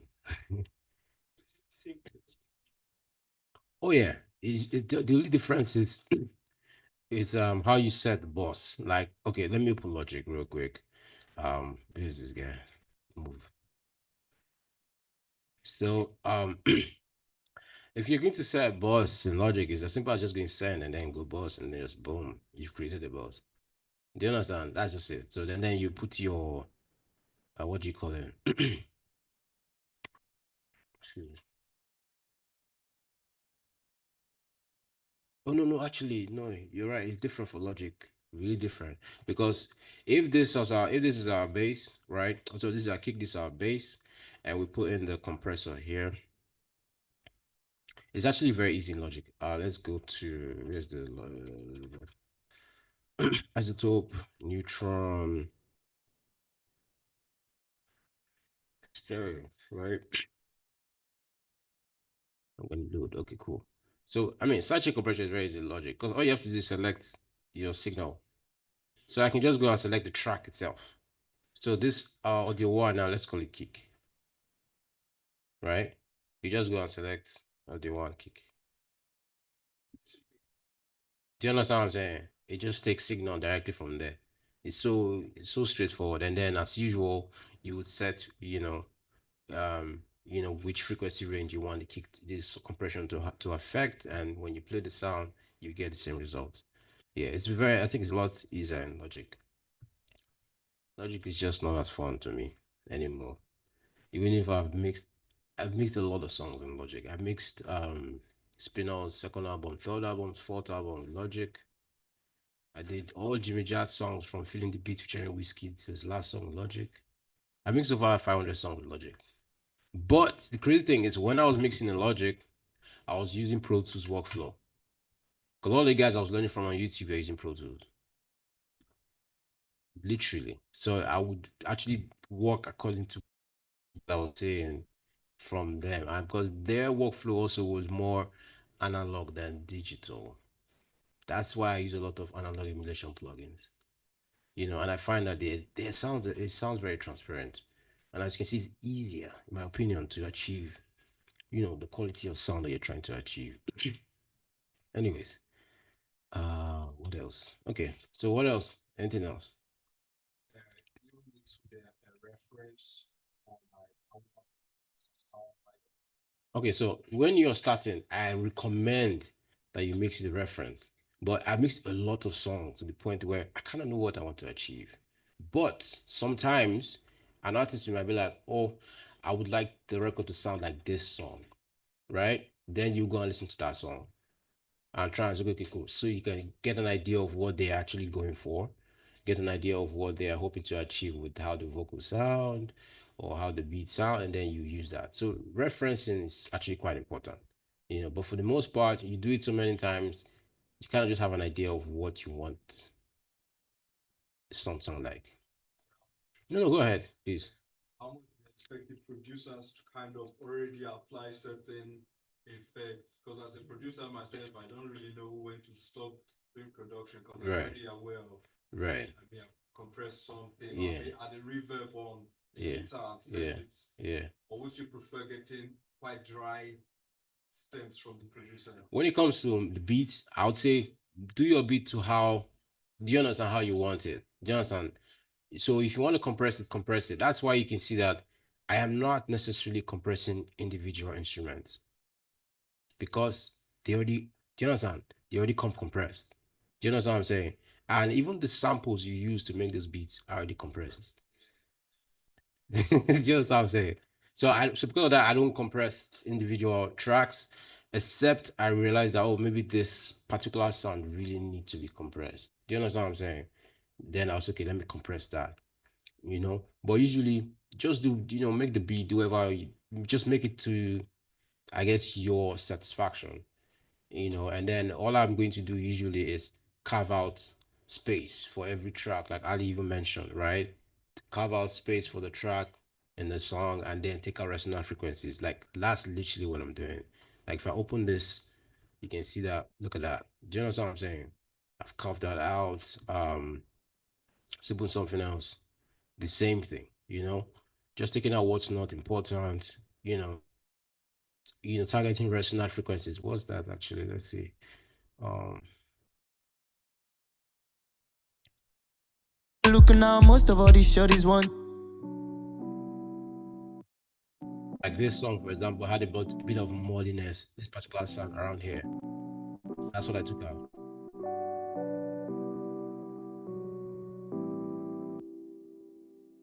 Those are the things that as a producer, most times you would not think about, right?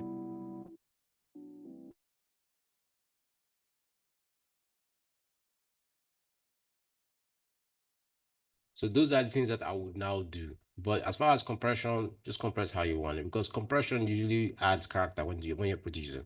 Compression actually really affect the sound. So you compress it how you want to create the sound you want to create, and then this is usually what the mixing and mastering stage will do.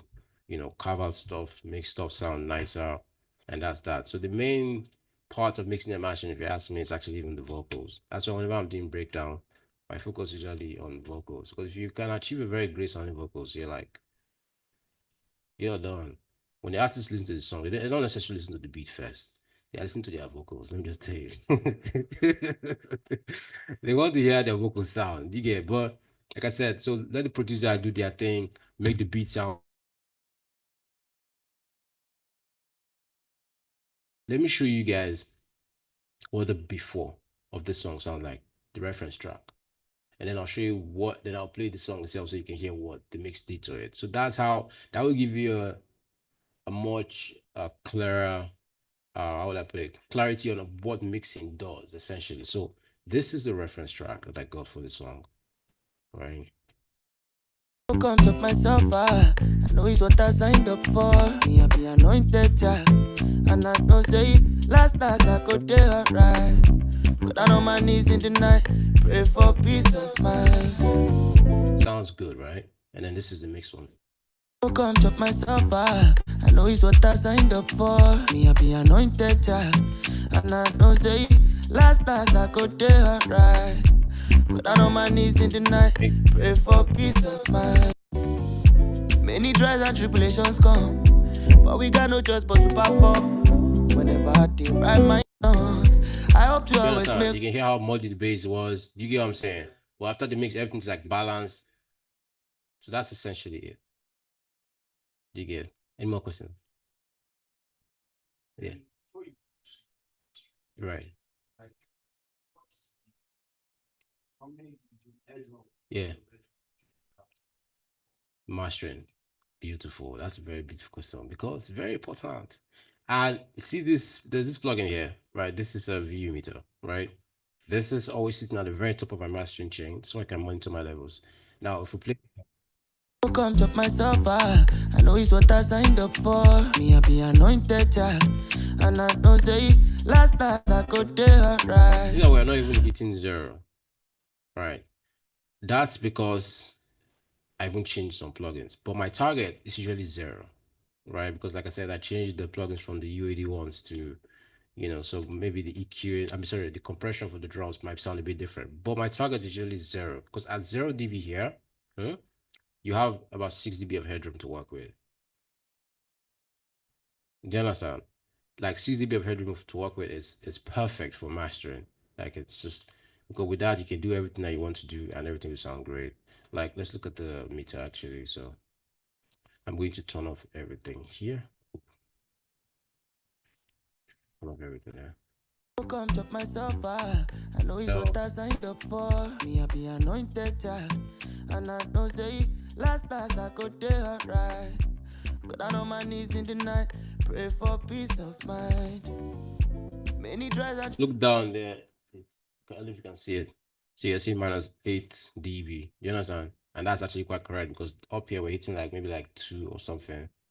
come chop myself, Yeah. what I signed You up understand? for. So at 0 dB you get like 6 dB of headroom. So essentially 6 dB of headroom is perfect for mastering. Yeah, so that makes me to that question. Yeah, close. So, recently, the track I worked on, Yeah. it's I think it has this R&B and Afro house type, whereby the kick Yeah. is more dominant Yeah. in the track. So, like the kick extent is clipping. Yeah. That's this main punch in it. So once other elements are around this level, but the kick is like the kick is at, let's say it's hitting maybe -2 or 0. Yeah. Especially. Is it still possible to go to mastery? Actually, I'll say don't because see, again, this is the reason why you like your kick has to be like the lead sound, right? That should determine how the rest of the record will be balanced. So technically, your kick should be at 6. Because what you're saying now with this meter I just showed you is the kick that is loudest. Do you understand? So it's like, okay, if your kick is at -2, then you just bring down the whole thing. Do you get what I'm saying?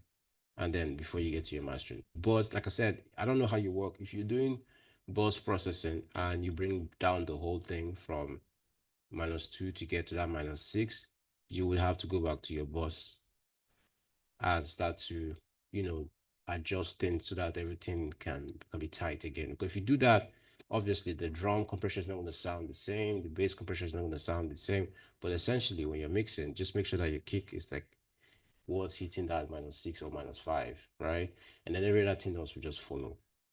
Do you understand? Yeah. Okay. Make sure. Any other questions before I go into the master shade? All right. Okay, cool. So let's go to the master shade real quick. Essentially, I know Ali was talking about master bus. Some people like to do some effects here before they now send it to a mastering engineer. But I am the mastering engineer, so I just use this as everything, right? And I like to actually master within the session itself because just in case I have to make some adjustment, I don't have to close the session and go to another session. And again, that's why I mentioned that I do sort of digital summing with how I work, right? So I have all the beats coming to this aux track, come chop myself, right? And then I have a vocal. I don't say last night I could do it So right. technically, that's beat and vocal, right? Do you understand? Before it hits the master channel. Do you get? Or the master, whatever. Come chop myself, You I know it's understand? what Yeah, so that's how I treat stuff. So at the end of the day, it doesn't feel like I'm just squeezing everything into that master channel. Do you understand what I'm saying? It's all summed up. Again, it's just like summing from the drums, everything summed up to drums, bass summed up to bass, melody summed up to melodies, right? And then all of that summed up to beats. And then vocals, the same thing. Everything summed up to vocals. So you're not just like squeezing everything into one place before you do your mastering. And again, it's a simple idea, but it actually keeps your sound very transparent, in my opinion. You know. Okay, cool. So the mastering chain. All right. So like I mentioned, the very first what do you call it? Very first plugin here is the V meter, basically just to make sure I'm checking my levels all through when I'm mixing. Usually I'll just have this open on my other screen. It's just there, so I'm just seeing it in my peripheral, making sure I have a decent headroom. And then the next plugin here is the Zone 11, right?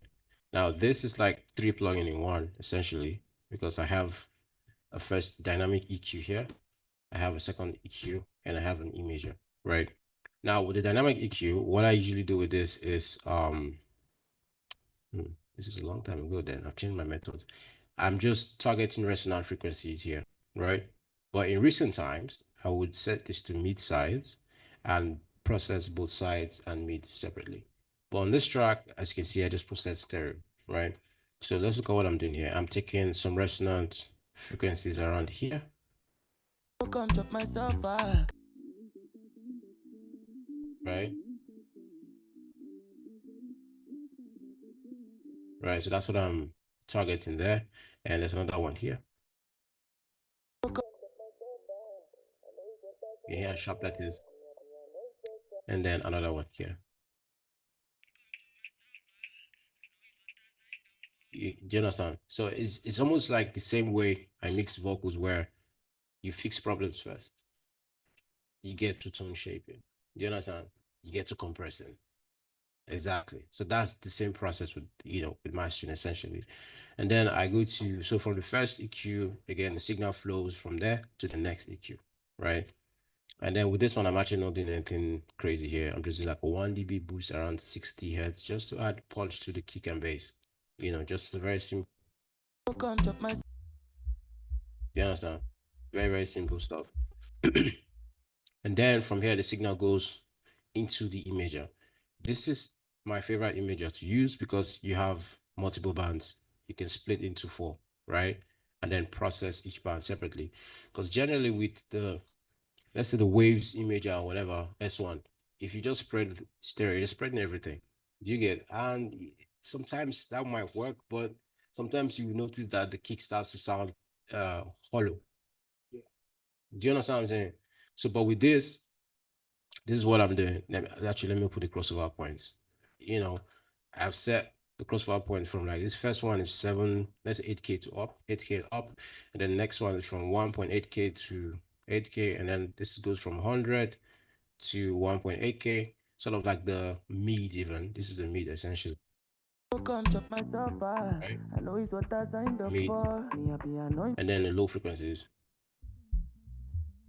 right? So what I usually would do is spread out the highs. Come chop It's smooth. It sounds very, very nice when it's just the highs that is that wide. And then the high mids, I will spread them out, but just a little bit, myself, I know it's what I signed up for. right? And then for the mids, I would spread the mids because I would have done, in my opinion, I would have mixed the mids the way I want them to sound in the mix. Like I've done the necessary spread, however I want it, so I don't bother spreading the mids, right? So Come chop it myself, just stays the same. I know it's what I signed up for. Me, I be anointed, and I know say last I could do alright. But I know my knees in the night, pray for peace of mind.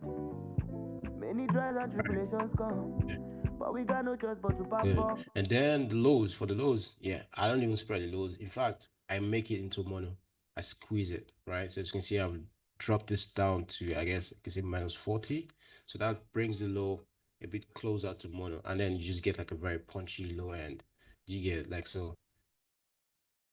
So if you look at the, what's it called? Spectral, right? Spectrum, you can see that everything is, you get what I'm saying? That way you get a very tight low end, Because imagine spreading that. And tribulations Actually, let's come, spread that here with but we something. got You can hear that we've lost that. You know what I'm saying? I mean, you most likely would not spread like that, but this is, in my opinion, this is a much better direction to take. we Yeah. happy. I just wanna feel Yeah. happy. How do you keep the anti-phase low? Because I noticed that oftentimes that's the like phase be low at X0 or something like to the extreme sides that makes sounds quite awesome. Yeah. To be honest, I don't think about that. I think everything just comes from how I mix the record. Do you understand what I'm saying? Because again, in my opinion, all those carving spaces and taking out resonant frequencies really just remove all those, phasing issues that you will have to deal with. Do you understand? Because nothing's on top of each other. Nothing is canceling each other out. Everybody has their own space. That's why that step is very important. The gain staging, the subtractive EQ, and the carving out is very important because literally there'll be nothing on top of each other, so you do like clean sound. And then when you're compressing and you're boosting, you're just boosting clean sound. Do you get? Yeah. Um. So that's that. And then the next plugin on the master chain. Oh, this is my favorite EQ for master right now. SPL. Yeah. One of my guys has the hardware version of this. It's crazy. Like he literally has my whole mastering chain as a hardware. No joke. Like, he's probably watching this thing right now. He's laughing. Eh? What he said? Yes, and lucky. Yeah.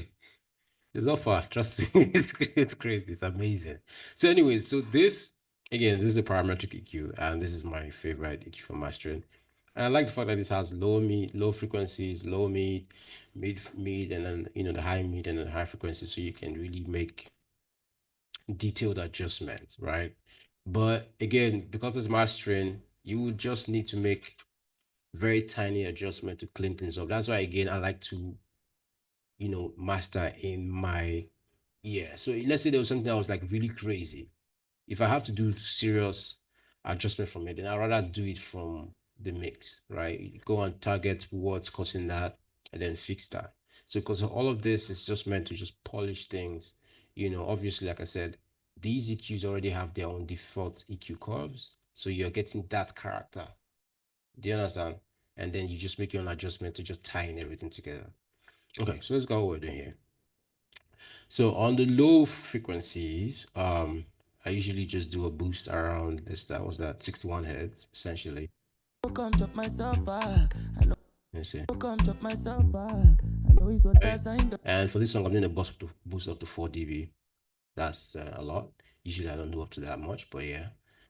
And then obviously the Q is wider, Come chop myself, Right. This is tight. Me, I be anointed, Right. Okay. And then for the low mid frequencies, again, depending on what the song needs, right? But for this record, I'm gonna cut around 440 hertz. Come chop myself, Right. Just like a 1 dB cut here. Come chop The Q is tighter as well. Right. And then for the mid frequencies, yeah, around I'm doing the cut. Okay, I'm not doing it to the mid frequency, as you can see. Actually, I'm not doing anything here, which is great. And then for the high mids, I'm doing a cut again up to 1 dB around. Come chop myself, I know it's what I signed up for. 800 hertz, right? 1800 hertz, right? Or 1800 or 1.8K rather. Right? Again, just fixing, do you understand, cleaning up the entire sound, making sure everything sounds good. I feel like you might actually get more from subtractive EQing than, yeah, I agree. That's my thought process. So that's why I do more of, okay, you know what? Because if you take out, let's say you have a muddy low mid frequencies, but you take out stuff from there, the song sounds brighter already. So you don't necessarily have to like boost. Do you understand? Yeah. So that's what I'm doing there. And then so the Q is a bit of a tight Q again, mastering. Once I start going to the higher frequencies, I'm just making sure all the things I'm doing just like tight. Do you understand? Moving small details that don't need to be in the record. And then for the high frequencies, I'm just adding a bit of air here around 18 kilohertz. This is at the very, very top of the frequency range. And I'm adding up to like 3 dB. Just to smoothen. Yeah. last I could do Plugin also right. has mid-side processing functionalities, but I'm currently using it for this record as left and right, as you can see. Sometimes I would do the EQing in left and right and then switch to mid-side. And you hear the character, and sometimes it might change and I might end up liking it that way. So there's a, for example, now let's see what this would sound like. So this is currently left and right. Come chop myself, I know it's what I signed up for. Me, I be anointed, child. And I don't say, last I could do right. That's mid-side. So in my opinion, I actually think I've heard the mid-side. Let's Come chop myself, I know it's what I signed up for. Me, this is left and right. come chop myself, I know it's what I signed up for. Me, I be anointed, child. If you like this one better.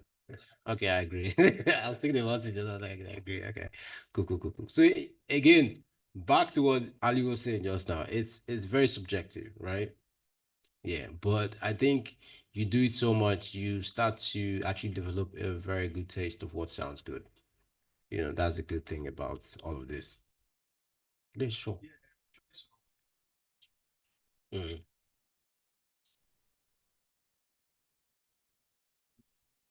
Yeah. I mean, to be honest, I've gone through so many plugins to finally land here now, V. Do you understand? And honestly, those are plugins give you good sound as well, but I just like the way this sounds now. Maybe tomorrow I might change to something else. In fact, before I started using this SPL, I actually would just use the Pultec EQ. Do you understand?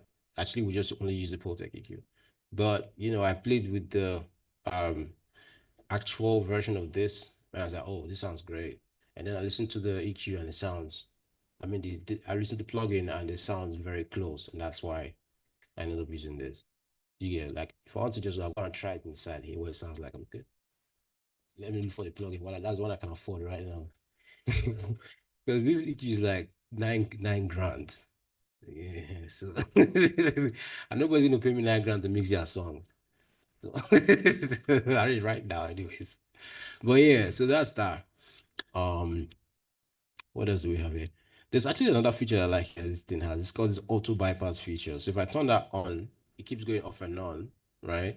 So that way you can be making decisions on your mix, and if it's when it cuts off and on, you can be hearing real time what the difference is.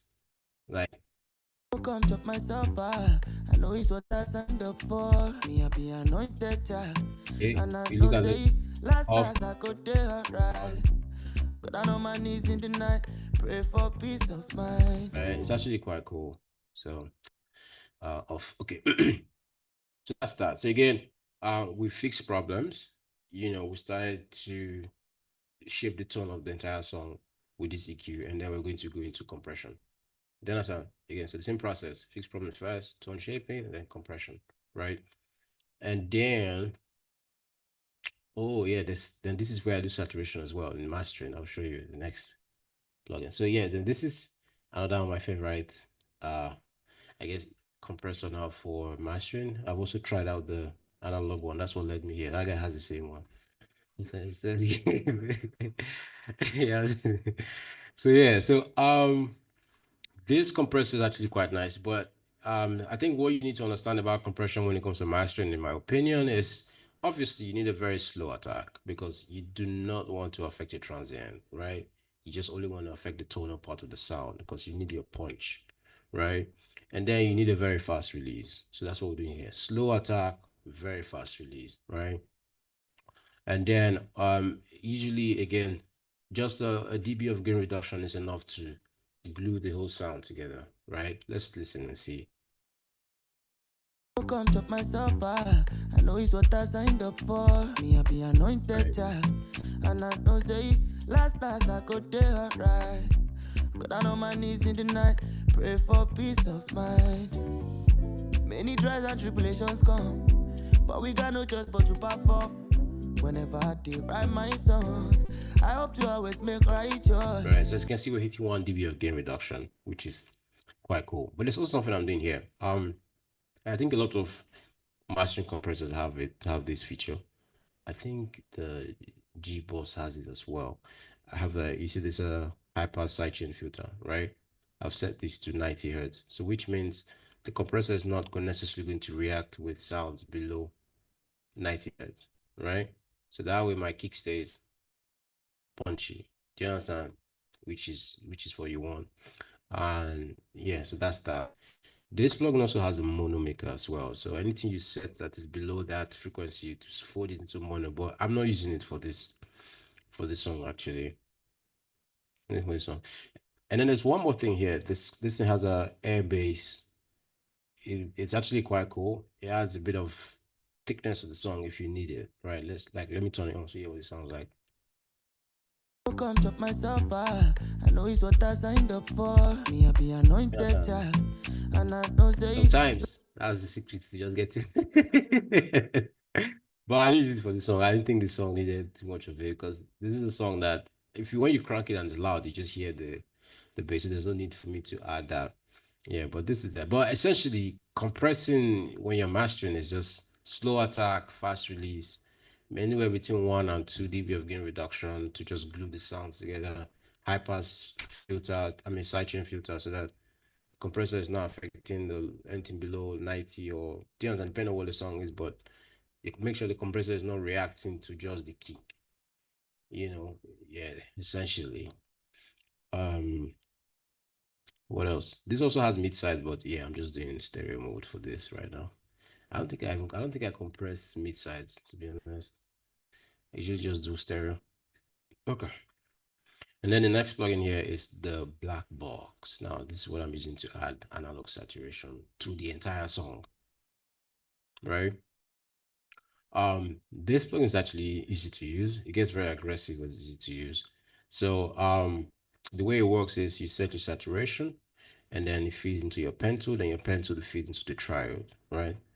But there's also something I'm doing here. I have focused the saturation on the high frequencies alone, right? So I just want to keep because this song is more of a live sounding song. So I don't want to make the bass or anything dirty. I just wanted to keep them smooth. So because the song sounds like a live performance, that's exactly what the artist wanted. If I was doing a song that needs more grit or something like that, then I would maybe saturate the flat. I'll set it to flat. Usually I just set it to flat. So that saturation will be across the board, right? But with this saturation is just on the high frequency. So this is without it. come chop myself, I know it's what I signed up for. Me, I be anointed, child. Come chop myself, I know it's what I signed up for. Me, I be anointed, it's more crispy, it's more alive. That I'm almost past that, sounds good. And then I'm also adding air though. You can see I have the air turned on. Just add a bit of more shine to the vocals, essentially. You know, that's that. Yeah, that's that for this. But I've actually also changed the way I use this plugin. Right now, mostly I just set it to flat, turn the mix down to like 50%, right? And then do the rest, right? So I just get to like it's almost like I'm doing sidechain, um, yeah, with the whole song itself, right? I'm using black box. Yeah. More. You can use no with waves. I used to use what's it called? Huh? Abbey Road. Yeah, so good. So good. I used to use that's actually what I think on the template I get to you guys. Yeah, Abbey Road is in there. Yeah. Yeah, you can if you want to. If you need saturation, essentially. But Abbey Road saturator is actually very, very good for mastering. Especially because you have the option of doing mid, sides, as well as stereo. So you can decide to choose where you want to, just the way I did with this, focus on the highs. Sides will be focusing on the highs, right? Essentially, you know. So yeah, Abbey Road, yeah. If you don't have this, use Abbey Road. And then the next plugin here is any other question? Okay. Should I proceed? Okay. And then the next plugin here is the IM pusher. Now, one thing I need to mention very quickly about this plugin is the fact that it can sometimes change the character of your kick. Do you understand? Do you get? It can sometimes change the character of the kick. So it depends on the song. Like there's this popular piano kick that is very hollow. It does change that kick a lot. And usually people don't want you to change your kick. So in that case, I would recommend using another kind of clipper. You do understand what I'm saying? So, but what I'm doing with this mainly is using the clip function before I hit my limiter. So, but so in recent times, I've been using BX clipper. Is it? Excuse me. Yeah, this guy. This is like my new favorite clipper. But again, like this song, I mixed this song like 5 months ago. My, so this is my new favorite clipper. But essentially, I'm just trying to clip the sound to, to trim off some of those picks if I hit the limiter, so the limiter doesn't have to work so much. But the other benefit of this plugin is the fact that you can do some things like maybe, add some extra low end to the song if you wanted to, which I did here, and then adjust the body, which is a bit of that's just like adding low mid frequencies, or then the magic, which is essentially the mids, just add small punch if you want to. And that's all I did here. I think, yeah, essentially. And then again, so we set from, you can either set limits or clip. So I've set to clip and I'm just using the clip function. So without it, essentially. Come chop myself, I know it's what I signed up for. Me, I be anointed child. And I don't say, last I could do it right. And then with. Come chop myself, I know it's what I signed up for. Me, I be anointed child. And I don't say. So that is a very easy way to make your song louder, even. Like from the, do you understand what I'm saying? Once you add the clip, what? Yeah, once you just add that clip there, it just gives you that small jump. So when you get to your limiter last, you don't have to do so much. So let's get the limiter real quick. So usually I like to set the output level to minus 0.5. Essentially, the reason for doing that is because depending on where you play your song, sometimes the peak levels can change, right? So at 0.5, I'm sure that I'm always going to be below 0 dB. Do you understand? That's the reason for that first. And then this also has character, so which character is almost like because a limiter is technically a compressor, right? So the character is just to set how fast you want it to start or how slow you want to start. And then we have set to transparent. Transparent means it's just going to be like slow. Do you understand? Almost like slow attack. Let's put it that way, right? So the sound's going to be transparent. I'm not doing any upward compression. Upward compression is almost like doing a parallel compression, like what we did with the drums, and to bring up all the quiet information on the song that you want to emphasize if you need to, right? Then the soft clip, I'm not doing that here because I'm already doing clipping with the iron pusher, and then transient emphasis to just make those transient snap, you know. Although there's a new plugin that I'm using now for mastering, this newfangled Elevate, bro. This plugin is the best limiter in my opinion right now, right? Like I'm going to set this at 4 dB speed, make the speed very slow. I'm trying to mirror the same setting I just did, and then we can compare between the maximizer and this one. And then transient emphasis, I'm just gonna set this like 70% because the transient emphasis on this song on this plugin is crazy. Like you would hear all the snap. Okay, clip out in that. So this is so right now I'm gonna play the song with the ozone maximizer. Come chop myself, I know it's what I signed up for. Me, I be anointed child. And I don't say, last I could do it right. Right? And then newfangled elevate. Come chop myself, I know it's what I signed up for. Me, I be anointed child. And I don't say, last I could do it right. You can hear how, right? But the reason why that probably did not matter so much for this record because again, this record is a calm, do you understand? I need to sound like a live record. But if you're mixing a lot of like party jams, bro, you have to use that newfangled elevate because that will give you that instant. Do you understand what I'm saying? Instant clap or slap rather. So yeah, that's a dope plugin. Okay. Cool. So yeah, so again, then I've set the gain here to like 4 dB. Come chop myself, I know it's what I signed up for. Me, I be anointed, child. And I don't say last as I could do alright. Go down on my knees in the night, pray for peace of mind. Many trials and tribulations come, but we You can got see no. that because I've already done that clipping before. The what's it called, limiter is not just working hard at all, you know. And sometimes limiters can actually affect the way your sound is, can make it sound a bit more, how would I put it, like less open, right? When you do too much limiting, and that's what you want to avoid. And that's why I'm actually using this the clip first before I get to this stage. Um, let's see where this is actually leaving us in terms of LEFS. Oh, look at that. Come chop myself, I know it's what I signed up for. Me, I be anointed, child. And I don't say last as I could do alright. Go down on my knees in the night, pray for peace of mind. Many trials and tribulations come, but we got no choice but to perform. Whenever I did write my song. Right. Remember what Ali said about these DSPs having to compress your sound, right? So, for example, now Spotify will recommend minus 14 dB LUFS and true peak to be at 1 dB LUFS. Oh, sorry, 1 dB essentially. So where we are right now is like perfect. You get, they're not going to have to compress our sound to get to minus 14. So you're sure that what you've done in the studio is what people are going to listen to. But I'm not saying all the time that's what it should be. There are songs that I make sometimes that goes up to minus 9 dB LUFS.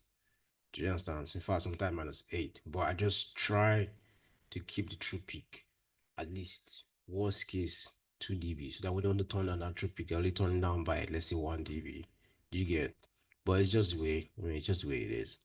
But essentially, to conclude, the mastering chain or the mastering process is literally the same as I guess you can say the mixing process, right? When you're mixing beats, first thing you do is you identify problems, you fix that, you shape the tone. So for the beat, we would say fixing problems will be first of all gain staging to create headroom, right? EQing to create shape and remove resonant frequencies. Do you understand what I'm saying? And then if you look at the sound, I'm like, maybe the sound can need a bit of a shine, then you boost. But whatever changes you will make to the beat has to be approved by the producer. Because even if you think maybe this piano needs to be bright, maybe the producer wants it to be dark. Do you understand what I'm saying? So you're not going to change that and assume, you get what I'm saying? So but essentially the same process. You identify problems, you fix problems, then you shape the tone, right? And then you go to compressing. Okay. Same thing with vocals. Fix problems, gain staging, remove resonant frequencies, right? And then you start to shape the tone. EQ, you compress. Mastering, again, the same thing. So the mentality you need to always have is fix problems first before you do anything to it. Do you understand what I'm saying? So I guess, oh, that wraps it up. Yeah, I mean, I guess that's it essentially, you know. So that's exactly how I guess you can achieve a great sound, in my opinion. Again, I think the most important thing is to always continue to learn. Like Ali said, I'm probably still going to go home tonight and watch a tutorial. If I open my YouTube, that's what you see, is just tutorials. Yeah, like literally, it's like cars tutorials, cars studio, boats studio. Yeah, that's what I say. So yeah, you just have to keep learning and keep yeah, and keep adding to everything that you have. But I hope that at least everything that you've heard here today will, I don't know, maybe help you some way to make a bit of at least just small, help you small, even if it's tiny, you know. So yeah, man. So thank you guys for coming out. Appreciate it. I hope I can do this more often. I'm very tired. My throat is hurting me. I've not talked like this. I've not talked this long. I don't talk at all. I'm a very quiet person. I like to be by myself. YouTube is different. And YouTube is scheduled. And I would edit, maybe I would record a video in like, I'll probably record a 30-minute video in 1 hour, 30 minutes, and then edit it, right? I feel like I've been talking for like 4 hours now. You know, so thank you guys, man. Let's get it. Oh, before I go, I think the what do you call it? Well, yeah, yeah. I need you guys' emails for the plugins, right? I'll give out my emails and you guys will send it to my email. So that's all. Okay, logic and templates. All right, cool. I'll send that to you right now. Logic. Okay. Anybody else want Pro Tools? I think am I giving out Pro Tools too? Yeah, I have Pro Tools license. I have a free Pro Tools license to give out. So who wants Pro Tools license? Wait, so how many are we? Count.